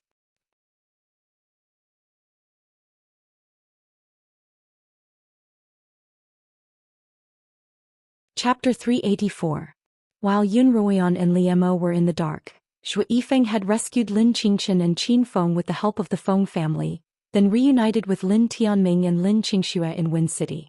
Zhou Yifeng hadn't been idling around while he was waiting for Yun Ruian and Li Mo. Apart from his daily cultivation, he had also become very familiar with the guards of Wind City. The guards of Wind City were generally between 9th rank and peak swordsmen, and in order to raise his cultivation, Zhou Yifeng had sought out opponents from among them. From his initial cultivation level, which was below average among the guards, he quickly improved to above average.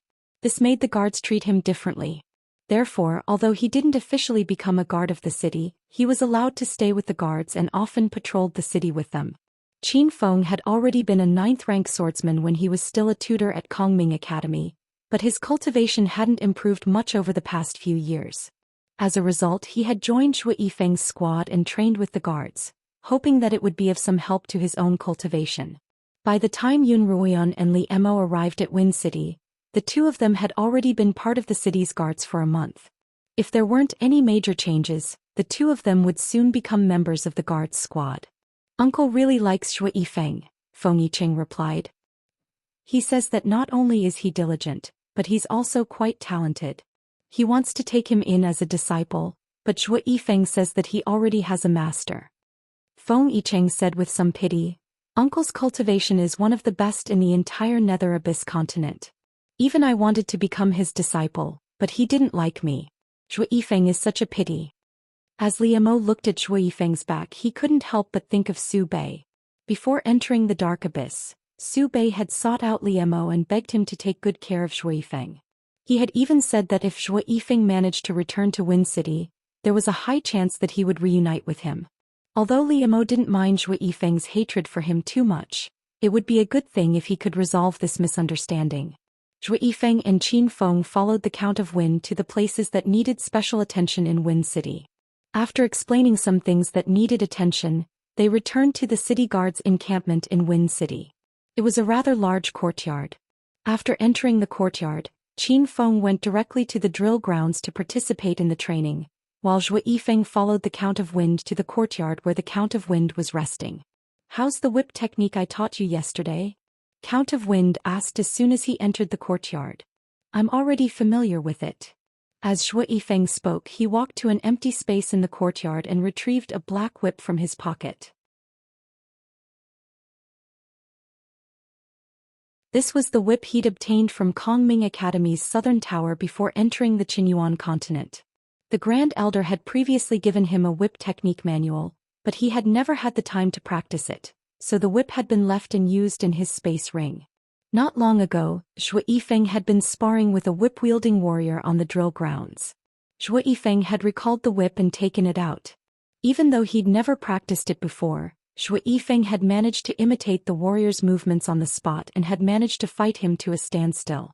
Count of Wind, who happened to be passing by, saw this scene and offered to teach Zhou Yifeng whip-wielding skills. Zhou Yifeng used his movement technique and smoothly demonstrated the whip technique. After Count of Wind saw it, he nodded his head in satisfaction and said, "There are no problems with the movements and moves. You can combine it with your spirit force attack during the process. This way the power will be greatly increased." He took out a whip of his own and demonstrated it to Zhou Yifeng. The whip in Count of Wind's hand, which had been infused with wood-attuned spiritual energy, suddenly sprouted sharp spikes that pierced through the air, instantly increasing the attack's power by a level. Zhou Yifeng couldn't help but be stunned. It wasn't uncommon to infuse spiritual energy into a weapon during a battle, but this was the first time Zhou Yifeng had seen something as shocking as the Count of Winds. "You try it too," Count of the Wind said to Zhou Yifeng after he finished his set of whip techniques. Zhou Yifeng nodded and imitated the Count of Wind by infusing his spiritual energy into the whip. At the same time he began to demonstrate his whip technique. However, after the spiritual energy entered the whip, Zhou Yifeng had a very strange feeling. His spiritual energy seemed to have fallen into a bottomless pit. There wasn't even an echo. After performing the whip technique, he had consumed a lot of spiritual energy, but there was no effect at all. Zhou Yifeng was puzzled as he put away the whip. "Don't worry," the Count of Wind encouraged Zhou Yifeng.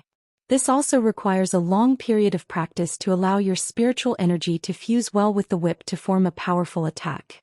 You've already done a good job." After hearing the Count of Wind's words, Zhou Yifeng's doubts were dispelled and he nodded. "I'll definitely practice diligently. Thank you for your guidance." Zhou Yifeng had already clearly told the Count of Wind that he wouldn't take him as his master, but the Count of Wind still taught him with all his heart. Zhou Yifeng couldn't help but feel grateful, but in his heart he had already regarded the black-robed man that Su Bei had disguised as his master. After half a year of arduous struggle, Yun Ruoyan's group finally managed to temporarily live a peaceful life in Wind City, and their bodies and minds were temporarily nurtured. But at the same time, the Pai father and son, as well as the Ghost Master, were hatching a plan to capture Yun Ruoyan alive. This time the Ghost Master will be the vanguard. He'll be responsible for scouting out the situation and understanding the layout of the guards in Wind City, Thunderbolt Badian said. "I'll lead 50 warriors disguised as a merchant caravan and enter Wind City. Our people have already arranged a place for us to stay in Wind City, so let's settle down first. 3 days from now it'll be the Feng Patriarch's 40th birthday.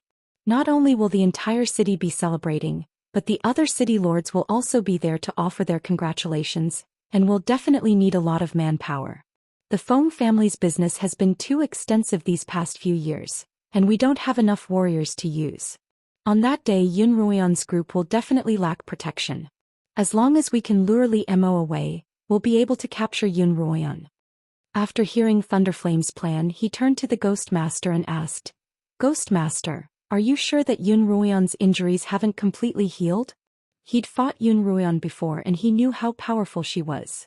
Not only was her cultivation high, but she also possessed a bravery that couldn't be ignored. That day at the inn, her barbaric fighting style had already made her famous among the Pai family's warriors. Not only that, but when the two of them were competing in terms of spiritual energy, the strange spiritual energy that suddenly surged out of her body had left Thunderflame unable to fathom it. After a few days of observation, "I'm certain that although Yun Ruoyan's body has recovered, her cultivation hasn't fully recovered," the Ghost Master said. Earlier, when he'd been investigating the residence, he'd seen Yun Ruoyan practicing her external spiritual techniques by herself. However, she'd failed a few times, which was why he'd been so sure of himself. Thunderflame no longer doubted the Ghost Master's words. After all, Yunruoyan had suffered such heavy injuries. Even if the Silver Dragon Elder had said that she possessed the demonic dragon bloodline, it was still impossible for her cultivation to recover so quickly. Otherwise, she would truly be a freak of nature. All right. In that case, we'll act according to Tianer's plan, Thunderflame concluded. The Ghost Master immediately set off for Wind City, while Thunderflame began selecting a few experts from the City Lord's manor. He then had the bearded steward prepare a convoy of carriages, then prepared to set off on the third day disguised as merchants. At this point there were still 6 days until the deadline of 10 and the journey would take 2. After resting for a day, it would be the Foam Patriarch's birthday celebration. The bearded steward was chatting with Thunderflame in his room when a warrior suddenly came looking for him.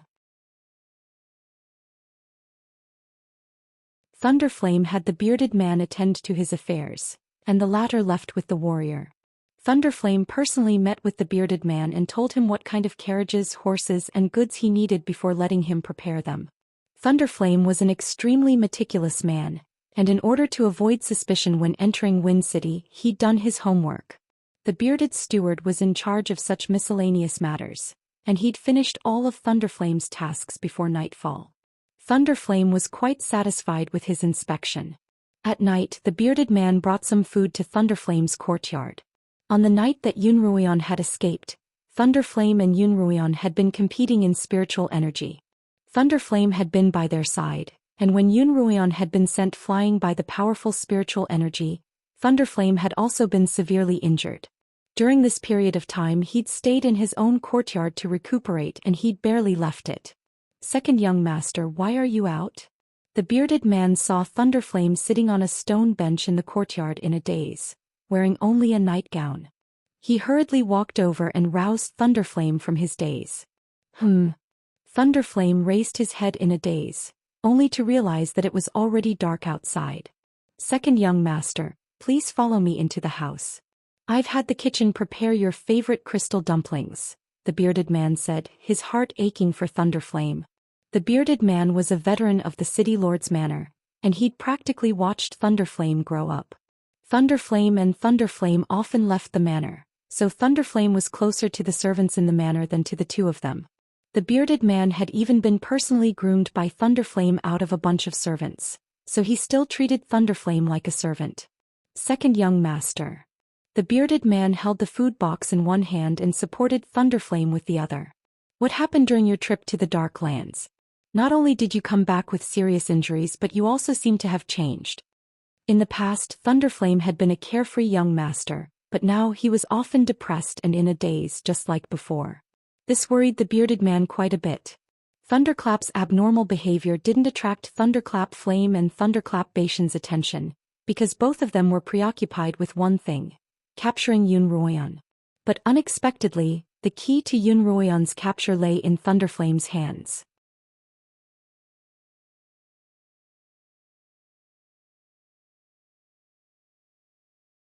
Chapter 385. Thunderclap clearly didn't want to answer the mustached man's question, so he changed the topic. Why did my brother summon you this afternoon? The warrior who had come to summon the mustached man was Thunderclap Bation's personal guard, and Thunderclap naturally recognized him. The mustached man told Thunderclap everything that Thunderclap Bation had instructed him to do, and he even used his extraordinary powers of deduction to explain Thunderclap Bation's next course of action.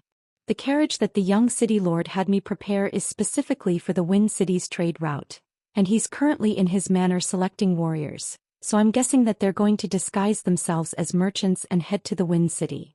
Seeing Thunderclap's interested expression, the mustached man continued, the warriors that the young city lord has selected are all experts, and it seems that they're going to capture someone. How do you know that they're here to capture someone and not do something else? Thunderclap asked. Second young master, I'm sure you don't know. The mustached man smiled. The warriors in the manor are all specialized in different areas. Some are skilled in pursuit, some in ambushes, some in assassination, and some in direct combat. I've been in the manor for so many years that I've learned all of these things. Whenever the city lord mobilizes someone, I know exactly what they're going to do. Some of the warriors are skilled in pursuit, while others are skilled in ambushes, but none of them are skilled in assassination. Combining all of these factors, I can conclude that they're going to capture someone very important and they're going to capture him alive. Capture? Alive? Thunderclap's heart skipped a beat when he heard the mustached man's words. He immediately guessed who they were going to capture. Other than Yun Ruoyan and Li Mo, there was no one else that the Thunderclap family would place such importance on. The mustached man helped Thunderclap into a chair and Thunderclap looked up at him. I have something I'd like you to do. What is it? Please instruct me, second young master, the mustached man replied immediately. Help me find out who they're trying to capture and where they're currently located, Thunderclap instructed. The little mustache man was very resourceful. Before the caravan set off, he had actually managed to investigate the two matters that Thundersun had entrusted him with.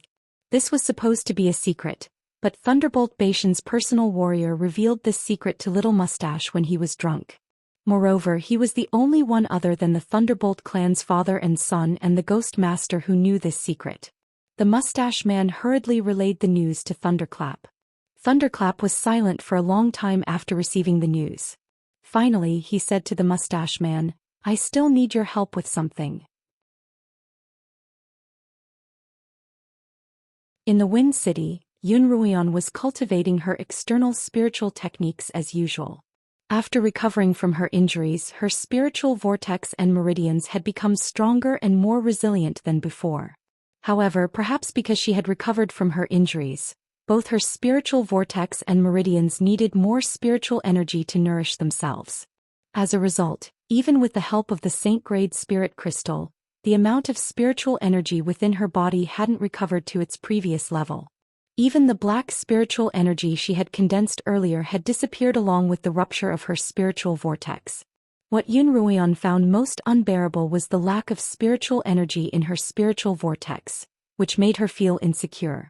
As a result, she had been desperately trying to condense her spiritual energy every day, but the results were very poor. Both Li Mo and Count of Feng told her not to worry. Her situation was rather complicated, and even they couldn't figure out what was happening to her body. They could only comfort her and tell her not to worry.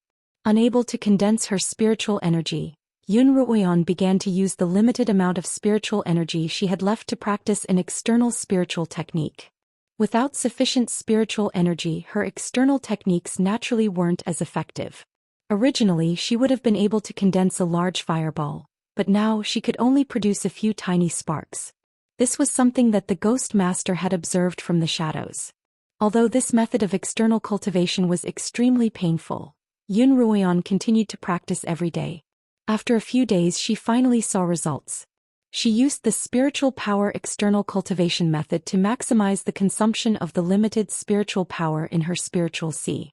She did this every day, and then she found that with this kind of practice, the speed at which the spiritual power in her body recovered also increased, and the amount of spiritual power that was recovered each time also increased. Knowing that she had found the right method, Yun Ruoyan began to cultivate even more diligently every day. One day, as soon as Yun Ruoyan finished her cultivation, Li Mo dragged her out to the streets of Wind City. Li Mo had long wanted to take Yun Ruoyan out for a stroll, but once Yun Ruoyan started cultivating, she couldn't care less about anything else. This time, Li Mo had dragged her out because he wanted her to relax. Li Mo, has that child been following us all this time? Yun Ruoyan glanced behind her. Yes, we've been following him for a while, Li Mo replied. Let's see what he's up to. Hand in hand, the two of them turned into a small alley, and the young beggar hurriedly followed. Child, why are you following us? Yun Ruoyan jumped out from the corner of a wall, scaring the child so much that he began to cry. I have an uncle who told me to pass this note to you when there was no one around, and that you'd reward us with a lot of spirit crystals. Although the child was scared out of his wits, he still managed to articulate the entire situation. Yun Ruoyan took the note from the child and glanced at Li Mo. Li Mo took out a bag of spirit crystals and handed it to the child. The child had clearly never seen so many spirit crystals before, and his eyes widened in shock. Only after a long while did he realize that the bag was for him. The young beggar took the bag and ran off without saying a word, as if he were afraid that Yun Ruoyan and Li Mo would regret their decision. Liemo looked at Yun Ruian. When he saw that she was looking at the note more and more seriously, he walked over and looked at it as well. Then his frown deepened. Let's go back now. Liemo put away the note in Yun Ruian's hand and pulled her back the way they had come. I also have to inform Feng Yicheng that Count of the Wind and the others are coming to discuss this matter. Liemo and Yun Ruian returned to the Yun residence, but they didn't directly summon Count of the Wind and Feng Yicheng. Instead, they bade farewell to the Lin sisters and Lin Tianming before heading to Feng Yicheng's residence. Once they found Feng Yicheng, he would inform Count of the Wind, Zhou Yifeng and Qin Feng. In Feng Yicheng's study, all of them had gathered. Zhou Yifeng had been returning to the Yun residence from the warriors' quarters every day while Yun Ruian had been unconscious, but ever since she had recovered he had been staying at the warriors' quarters. He hadn't seen Yun Ruian in quite a few days. Are your injuries better? Zhou Yifeng asked casually as if he were speaking to a good friend. Much better, and I've already begun to practice my techniques. Good. Zhou Yifeng turned to Liemo. Is there something important you'd like to discuss with all of us? That's right, there's indeed something very important. Liemo took out the note and passed it around. The note says that we're being watched, which is why I've arranged for everyone to meet here, Liemo continued. And there really is a group of people on their way here to capture us. Where did you get this letter from? Qin Feng asked. Can we trust it? Liemo briefly explained the circumstances of the letter, and Yun Ruian continued. The note doesn't say who the culprits are, but the only ones on the continent who would want to capture Liemo and me are the Thunder family. If the information on the note was true, then the culprits had to be the Thunder family. I'd rather believe it than not, Count of the Wind replied.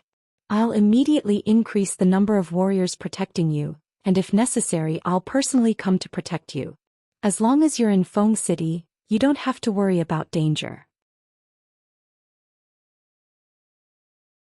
In addition to protecting ourselves, we can also make use of this opportunity to make sure that these people don't return, Zhou Yifeng continued. Only when they're hurt will they know how powerful we are. Count of the Wind made a series of arrangements to deal with the situation on the note. Everyone discussed for half a day, and it wasn't until night fell that they finally came up with a plan to deal with the situation. Zhou Yifeng and Qin Feng followed Liemo and Yun Ruian back to the Yun residence. Count of the Wind had arranged for the two of them to be on guard duty. Because he knew that the residence was under constant surveillance, Count of the Wind didn't send a large number of warriors to prevent alerting the enemy. Lin Xianxia hadn't seen Zhou Yifeng in a long time, but she didn't seem as enthusiastic as she used to be. That night, Zhou Yifeng and Qin Feng were on guard for the first half of the night. Yun Ruian couldn't sleep on her own, so she went to the small courtyard to talk to Liemo. The autumn nights were still quite chilly, and even though Yun Ruian had just recovered from a serious illness, she was still the center of attention. Liemo couldn't help but frown when he saw that she was only wearing a thin nightgown. I told you to rest in your room, but you didn't listen to me again, he said in a displeased tone. Yun Ruian smiled as she walked up to Liemo and burrowed into his broad embrace. I couldn't sleep on my own, so I wanted to come and see you. Liemo hugged the petite girl in his arms. No matter how displeased he was, he couldn't express it. At this moment the sound of coughing could be heard. The two of them turned in the direction of the sound, only to see two silhouettes approaching. It was Qin Feng and Zhou Yifeng. The one who coughed was Qin Feng. He smiled. Liemo, quickly bring Ruian to rest. Her body has just recovered and she won't be able to withstand the cold. All right, I'll leave the rest of the night to you, Liemo replied, then walked toward the two of them.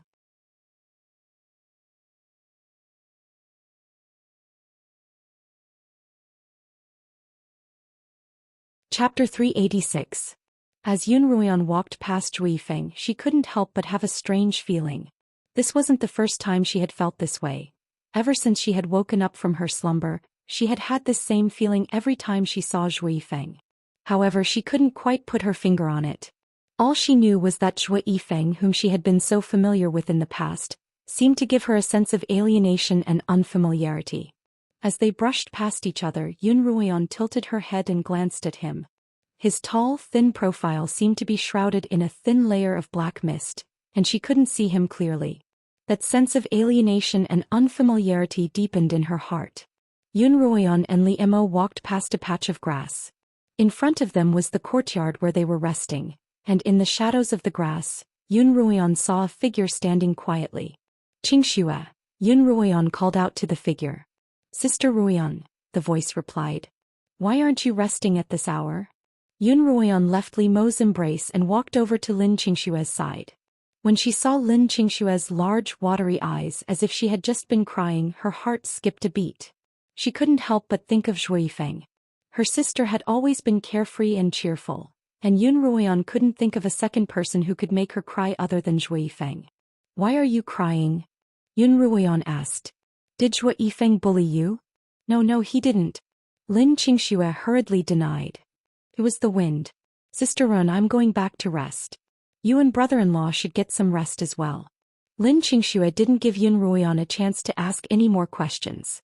She turned around and ran back to her own residence. The next day, Yun Ruoyan paid special attention to Zhou Yifeng and Lin Qingxue. Not only were the two of them no longer as friendly as before, they didn't even speak to each other or make eye contact. The main reason was that Lin Qingxue was avoiding Zhou Yifeng. Zhou Yifeng was still as cold as before. In the past, Lin Qingxue was the one who took the initiative to approach him, but now that she was intentionally avoiding him, the two of them had no interaction at all. She didn't know what had transpired between Lin Qingxue and Zhou Yifeng during the time she'd been in the dark, but even if Zhou Yifeng had rejected Lin Qingxue, given Lin Qingshue's personality, she wouldn't have been so petty as to not even speak to Zhou Yifeng. Yun Ruoyan turned to Lin Qingchen. Brother Zhou must have made it clear to Qingxue. Lin Qingchen replied, That's a good thing. He's never liked you, Qingchen. It's good that you're finally free from the awkwardness of having to shave his head. Zhou Yifeng too. Yun Ruoyan couldn't help but sigh. Qingchen's such a good girl, so why doesn't he like her? Perhaps he's taken a fancy to someone better, Lin Qingchen suddenly said. Yun Ruoyan turned to Lin Qingchen suspiciously. Do you know something? Has Zhou Yifeng taken a fancy to some girl in the Wind City? No, I'm just guessing. Lin Qingchen was in the middle of drying the spiritual herbs that Lin Tianming had been using to nourish his body. When she heard Yun Ruoyan's words, she stopped what she was doing and looked at Yun Ruoyan seriously. Sister Ruoyan, I think it's best if you let Qingxue handle this herself. I know her personality and she'll be fine. Although Yun Ruoyan was worried, she could only nod in agreement. After all, it wasn't like anyone else could interfere in matters of the heart. That night, it was Li Mo's turn to keep watch. When Yun Ruoyan woke up, she found that Li Mo was no longer by her side. Because she had something on her mind, Yun Ruoyan couldn't fall asleep, so she got up as well. She grabbed the blanket that Li Mo had just bought for her and draped it over her shoulders before walking out of the room. She had only taken a few steps when she heard a familiar female voice speaking to her from afar. She frowned as she walked in the direction of the voice. It was still in the shadow of the flowering shrubs from the day before, and there stood a man and a woman. Although she couldn't see their faces, Yun Ruoyan recognized them immediately. One was Lin Qingxue and the other was Zhou Yifeng. Of course, Yun Ruoyan couldn't walk out of her room, but eavesdropping didn't seem appropriate either. Just as she was about to return to her room, she heard Lin Qingxue suddenly cry. Brother Zhou, you told me before that you wouldn't fall in love with me, and you told me to try not to fall in love with you. I tried, but I couldn't. Lin Qingshue's sobs were suppressed, and although they weren't loud, Yun Ruoyan's heart ached for her. Her anger toward Zhou Yifeng was directly proportional to her heartache. Brother Zhou, you told me to try not to fall in love with you, but why can't you try to fall in love with me? Lin Qingxue cried. If there's anything I've done wrong, just tell me and I'll change, alright? Qingxue, Zhou Yifeng finally spoke up. It's not that you're bad, but that I already have someone I like. Lin Qingxue froze.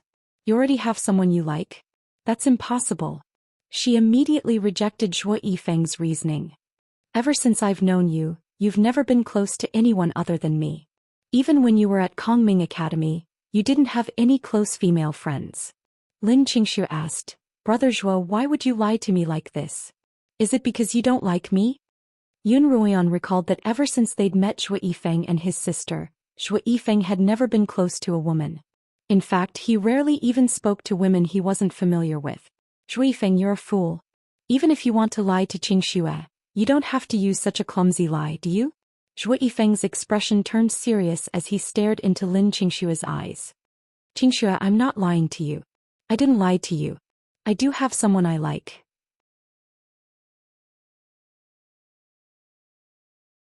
Ever since I met you, I've never been close to anyone else, but you're not the only one I know and am close to. Not just me. Who else? Lin Qingxue paused. Besides me, there's also my sister, but you and my sister are from two completely different worlds. You too. It's not her. It's not my sister. Lin Qingxue was completely confused. If it's not my sister, who else could it be? There's no one else. Lin Qingxue suddenly froze. Could it be that the person you like is Sister Ruoyan? Lin Qingxue stared at Zhou Yifeng with wide eyes. This time Zhou Yifeng didn't refute her. His thin lips were tightly shut and his gaunt face was expressionless. It really is Sister Ruoyan. Lin Qingxue was completely stunned. She had never imagined that Zhou Yifeng would like Yun Ruoyan. After all, her sister was Li Mo's wife, the slaughtering king's consort. In addition to Lin Qingxue, Yun Ruoyan was also stunned. Her mind had gone completely blank. Zhou Yifeng had actually liked her and she hadn't even noticed it at all. All along she had only treated Zhou Yifeng as a good companion. She also believed that Zhou Yifeng viewed her in the same way. How could the two of them possibly have feelings for each other? Yes. Zhou Yifeng's single word was like a boulder, smashing into both Yun Ruoyan and Lin Qingxue's hearts at the same time, stirring up waves of shock. I really do like Yun Ruoyan from the first time I saw her, Zhou Yifeng continued. Unfortunately, I'll have to hide this feeling in my heart forever. Zhou Yifeng turned to Lin Qingxue. Actually, it's not that hard to pretend that you don't like me. If I don't say anything, no one will know that I like someone who can't possibly like me. So, Qingxue, you can do it as well. Pretend that you don't like me and gradually you'll realize that you don't need me that much. Lin Qingxue cried loudly. Even though she covered her mouth with her hand, the sound of her sobs still echoed throughout the courtyard. The next day, Lin Qingxue locked herself in her room. After hearing the conversation between Zhou Yifeng and Lin Qingxue the night before, Yun Ruoyan, who wasn't good at handling emotions, couldn't figure out what was going on in her heart. When she saw Zhou Yifeng again, she tried to avoid him. On the other hand, Zhou Yifeng acted as if nothing had happened. He ate when he was supposed to and cultivated when he was supposed to. He didn't seem to be affected at all. Yun Ruoyan couldn't help but admire him. When their gazes met, Zhou Yifeng didn't seem to like her at all. Instead, Yun Ruoyan saw a trace of coldness in his eyes. Was this also an act? Yun Ruoyan couldn't help but feel a chill run down her spine. At this moment, Zhou Yifeng seemed to be wearing a mask from head to toe, from inside to outside, hiding his true self. In the afternoon, Count Feng sent a messenger to summon them to Feng Yicheng's residence. These past few days, I've sent people to conduct a thorough investigation at the city gates. Fengbo went straight to the point. There's a caravan that's the most suspicious. I've already sent people to monitor them closely. Why not kill them all at once? Qin Feng asked. We can't, Feng Yicheng replied. The Feng clan's foreign policy has always been lenient. That's why large numbers of merchant caravans come to trade with us from other cities. If we don't have enough evidence against these caravans, we can't easily touch them. Brother Feng, do you mean that we can only retaliate if they do something unfavorable to us? Liemo asked, his tone dissatisfied. Yun Ruoyan had just been on the brink of death, and he didn't want to put her in any more danger. Brotherly, I understand how you feel. Feng Yicheng hurriedly comforted Liemo. Uncle and I have already reported this matter to the head of the family, and he has personally ordered that as long as these warriors dare to cause trouble in Wind City, they will be completely annihilated. At that time, we'll even be able to capture a few of them alive to testify against the Li family. Even if the Li family decides to turn on us, we'll still be in the right. The Feng family's actions were based on the bigger picture. Although they didn't place Yun Ruoyan's safety as their top priority, no one could find fault with their actions. All right, let's do as the Fengbo says, Yun Ruoyan replied.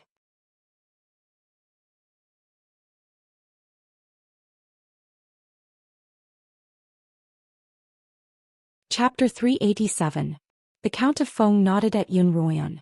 The day after tomorrow is the family head's birthday, and I'm guessing that they'll make their move on that day.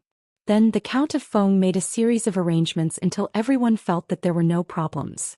In the blink of an eye, It was Feng Yangyang's 40th birthday. As the saying went, what goes around comes around. All of the city lords of the 6 continents were present to celebrate, and each of them brought a large number of gifts and warriors. For the entire morning, the streets of the city were filled with carriages from all 6 continents, and both sides of the streets were filled with spectators. As a result, the guards of Wind City had to help maintain order, and the already understaffed Wind City became even more lacking. The head of the Thunderbolt family is here as well. A nobleman poked his head out of his carriage and glanced at the Thunderbolt carriages. Where? Another nobleman also poked his head out of the carriage's window and looked around. I see them. Not only are they here, but they're also here with quite a large entourage. The Thunderbolt family had brought a total of 4 carriages, as well as more than 20 warriors on tall horses surrounding the carriages. Are they here to celebrate or to demonstrate? The nobleman's tone was full of disdain. He was from the Qin family, and the Qin family was more inclined towards the Feng family than the Thunderbolt family. Who cares? Another person said, the 2 clans are fighting, we just need to sit on the sidelines and watch the tigers fight. If the 2 families really start fighting openly, I'm afraid that none of our 5 families will be able to stay out of it, the nobleman sighed. Thunderbolt sat atop the Thunderbolt family's carriage, while Thunderbolt Batian rode beside him. Father. Thunderbolt Batian tilted his head and called out to the carriage. Thunderbolt lifted the curtains and looked at his father. I've already gotten in touch with the Ghost Master. He'll be waiting for us at the inn we're staying at. Thunderbolt nodded and let down the curtains. The carriages of the 6 families were led to different inns by the warriors of the Feng family, while the Thunderbolt family was led to a relatively secluded inn. As soon as Thunderbolt stepped off the carriage and entered his room, a gust of cold wind blew past and the Ghost Master appeared. Patriarch.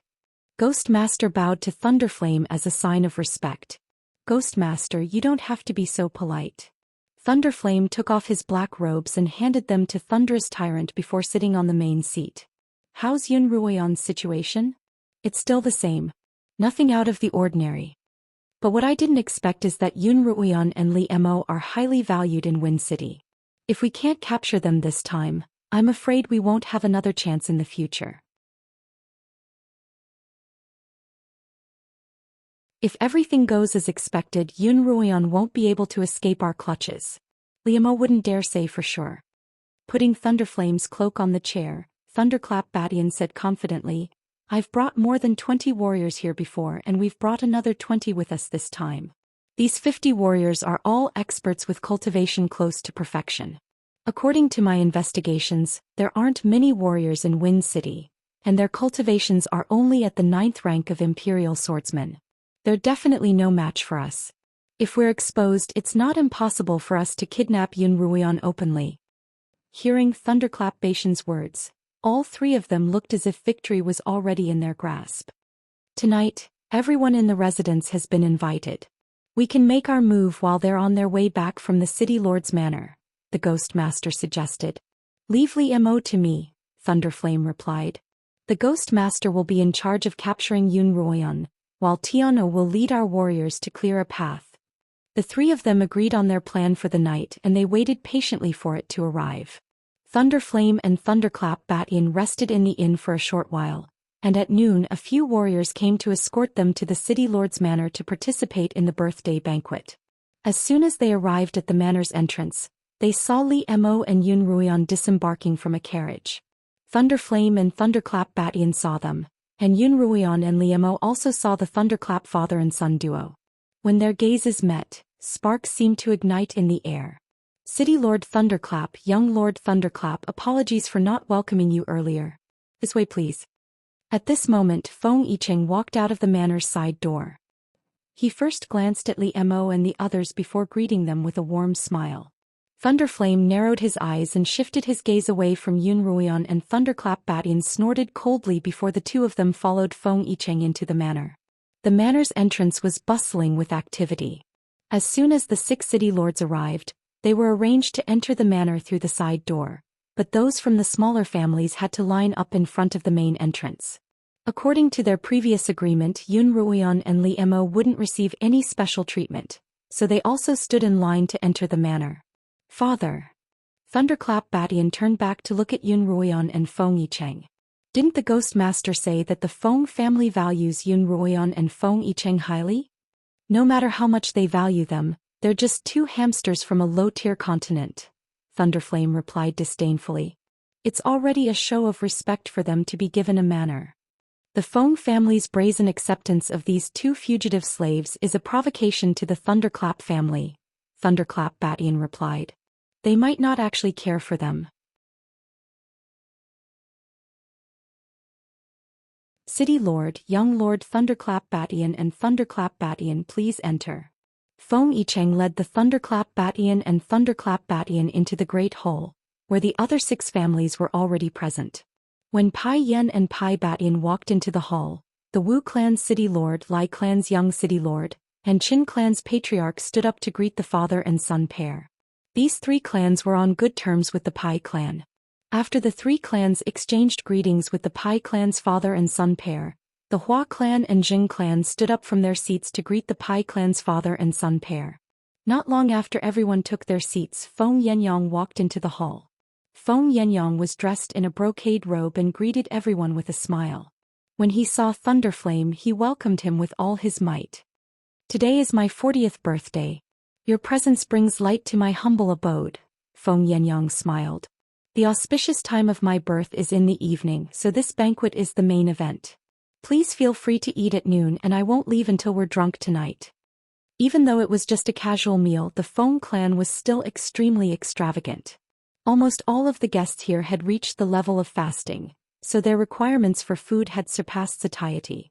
Their requirements for color, smell and taste had reached an outrageous level. Yun Ruoyan had lost her appetite ever since she started in India, but when she saw the food prepared by the Feng family, she couldn't help but drool. In the evening, the auspicious time of Feng Yenyang's birthday arrived, and everyone went to the Great Hall to observe. The Feng family was from a low-tier continent, and their etiquette was very similar to that of the Qinyuan continent. By the time the ceremony was over, the sky was completely dark and the banquet began.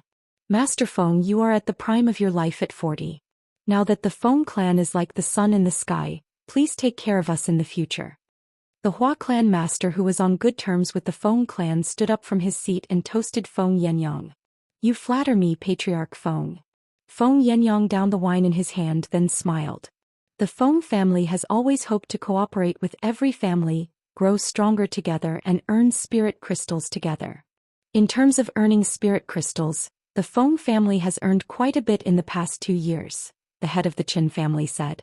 The spirit crystal mines in the darkest lands have produced quite a few high-grade spirit crystals over the past few years, and there are even quite a few sagely spirit crystals. With these spirit crystals, it's enough for a few dozen 9th-rank sword masters to break through to the Great Perfection realm. In less than 3 years, the Feng family will be able to dominate the entire Qinyuan continent. The Qin family had always been a vassal of the Li family, and many of their businesses were also connected to the Li family. Ever since the Li family lost control of the extreme darkness, the profits of the 3 vassal families would be affected.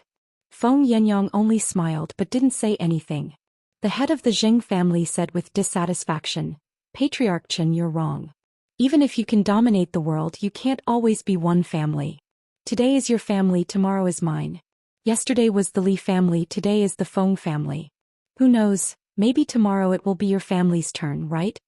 Before the Feng family, the Li family had been in charge of the extreme darkness for 9 consecutive years, accumulating vast wealth and power. They dominated the Qinyuan continent for many years. In those years, the Li family was practically the only power on the Qinyuan continent. If not for the sudden rise of the Feng family, the Li family's position would only become more and more stable. By then no one else would have any say in the matter. Although the Feng family had risen to power, they didn't use too much of an iron fist to suppress or threaten the other families. Compared to the Li family, the Feng family was much more benevolent. Feng Yenyang laughed. He raised his wine glass and smiled at everyone. Today is my birthday, let's all eat and drink together, let's not talk about these disappointing things. Very well.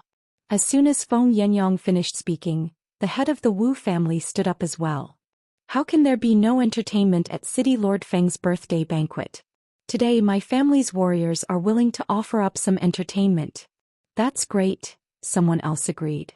Without entertainment, the food and wine will be tasteless. The people of the Qinyuan continent worshipped martial arts. The entertainment at the banquet wasn't music or dance, but martial arts competitions. Wine tasting was one of the great pastimes of the Qinyuan continent's nobles. Lao me. At this moment, a loud shout came from behind the Wu clan's patriarch.